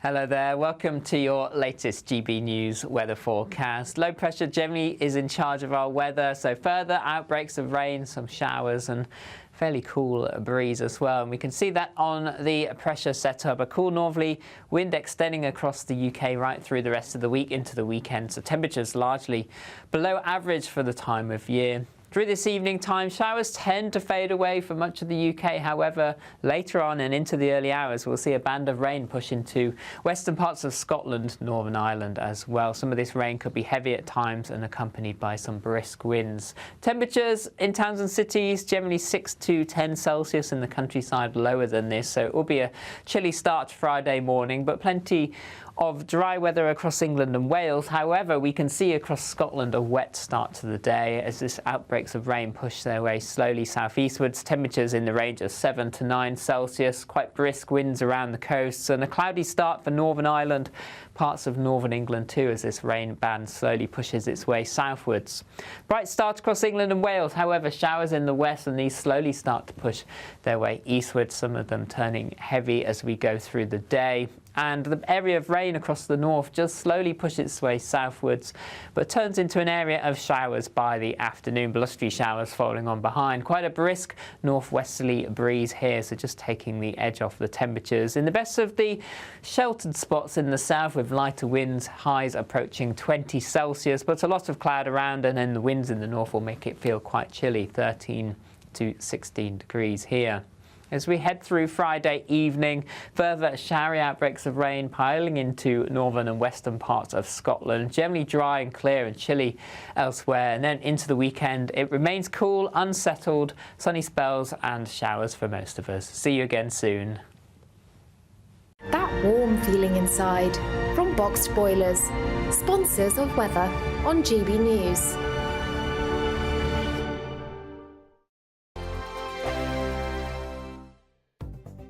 The latest GB News travel. Good evening, I'm Johnny Ratner. In Greater Manchester, lanes closed westbound on the M56, approaching the Manchester Airport turn-off, of course, junction 5, a car's broken down in the left lane. And on the M6, a couple of stretches really struggling. First of all, northbound through Staffordshire, just before the Stoke-on-Trent exit, junction 16, the outside lane's blocked off by a collision. Further down, there are long northbound queues heading away from Birmingham from the M5 up to Wednesbury after a car transporter broke down, causing queues back to Spaghetti and back onto the M5. And really slow into Wales on the M4 heading west towards the Newport turn off towards the Brynglas tunnels. The Surrey stretch of the M25 crawling anti-clockwise with the left lanes blocked off, or a lorry's broken down near the Reigate exit. And the M20 in Kent has a lane closed on the entry slip road coastbound at 4 at Leybourne following an accident. That's the latest. You can stay up to date throughout the day by visiting our website gbnews.com. We've got summer sewn up with an incredible trio of treats, and you could win them. First, there's a fabulous £15,000 in tax-free cash to ensure this summer is special. What would you spend that on? Next, you'll also receive the latest iPhone 15 and a set of Apple AirPods. And finally, £500 to spend at your favourite UK attraction. Fun in the sun could be on us. For a chance to win the iPhone, treats and £15,000 cash, text prize to 63232. Text costs £2 plus 1 standard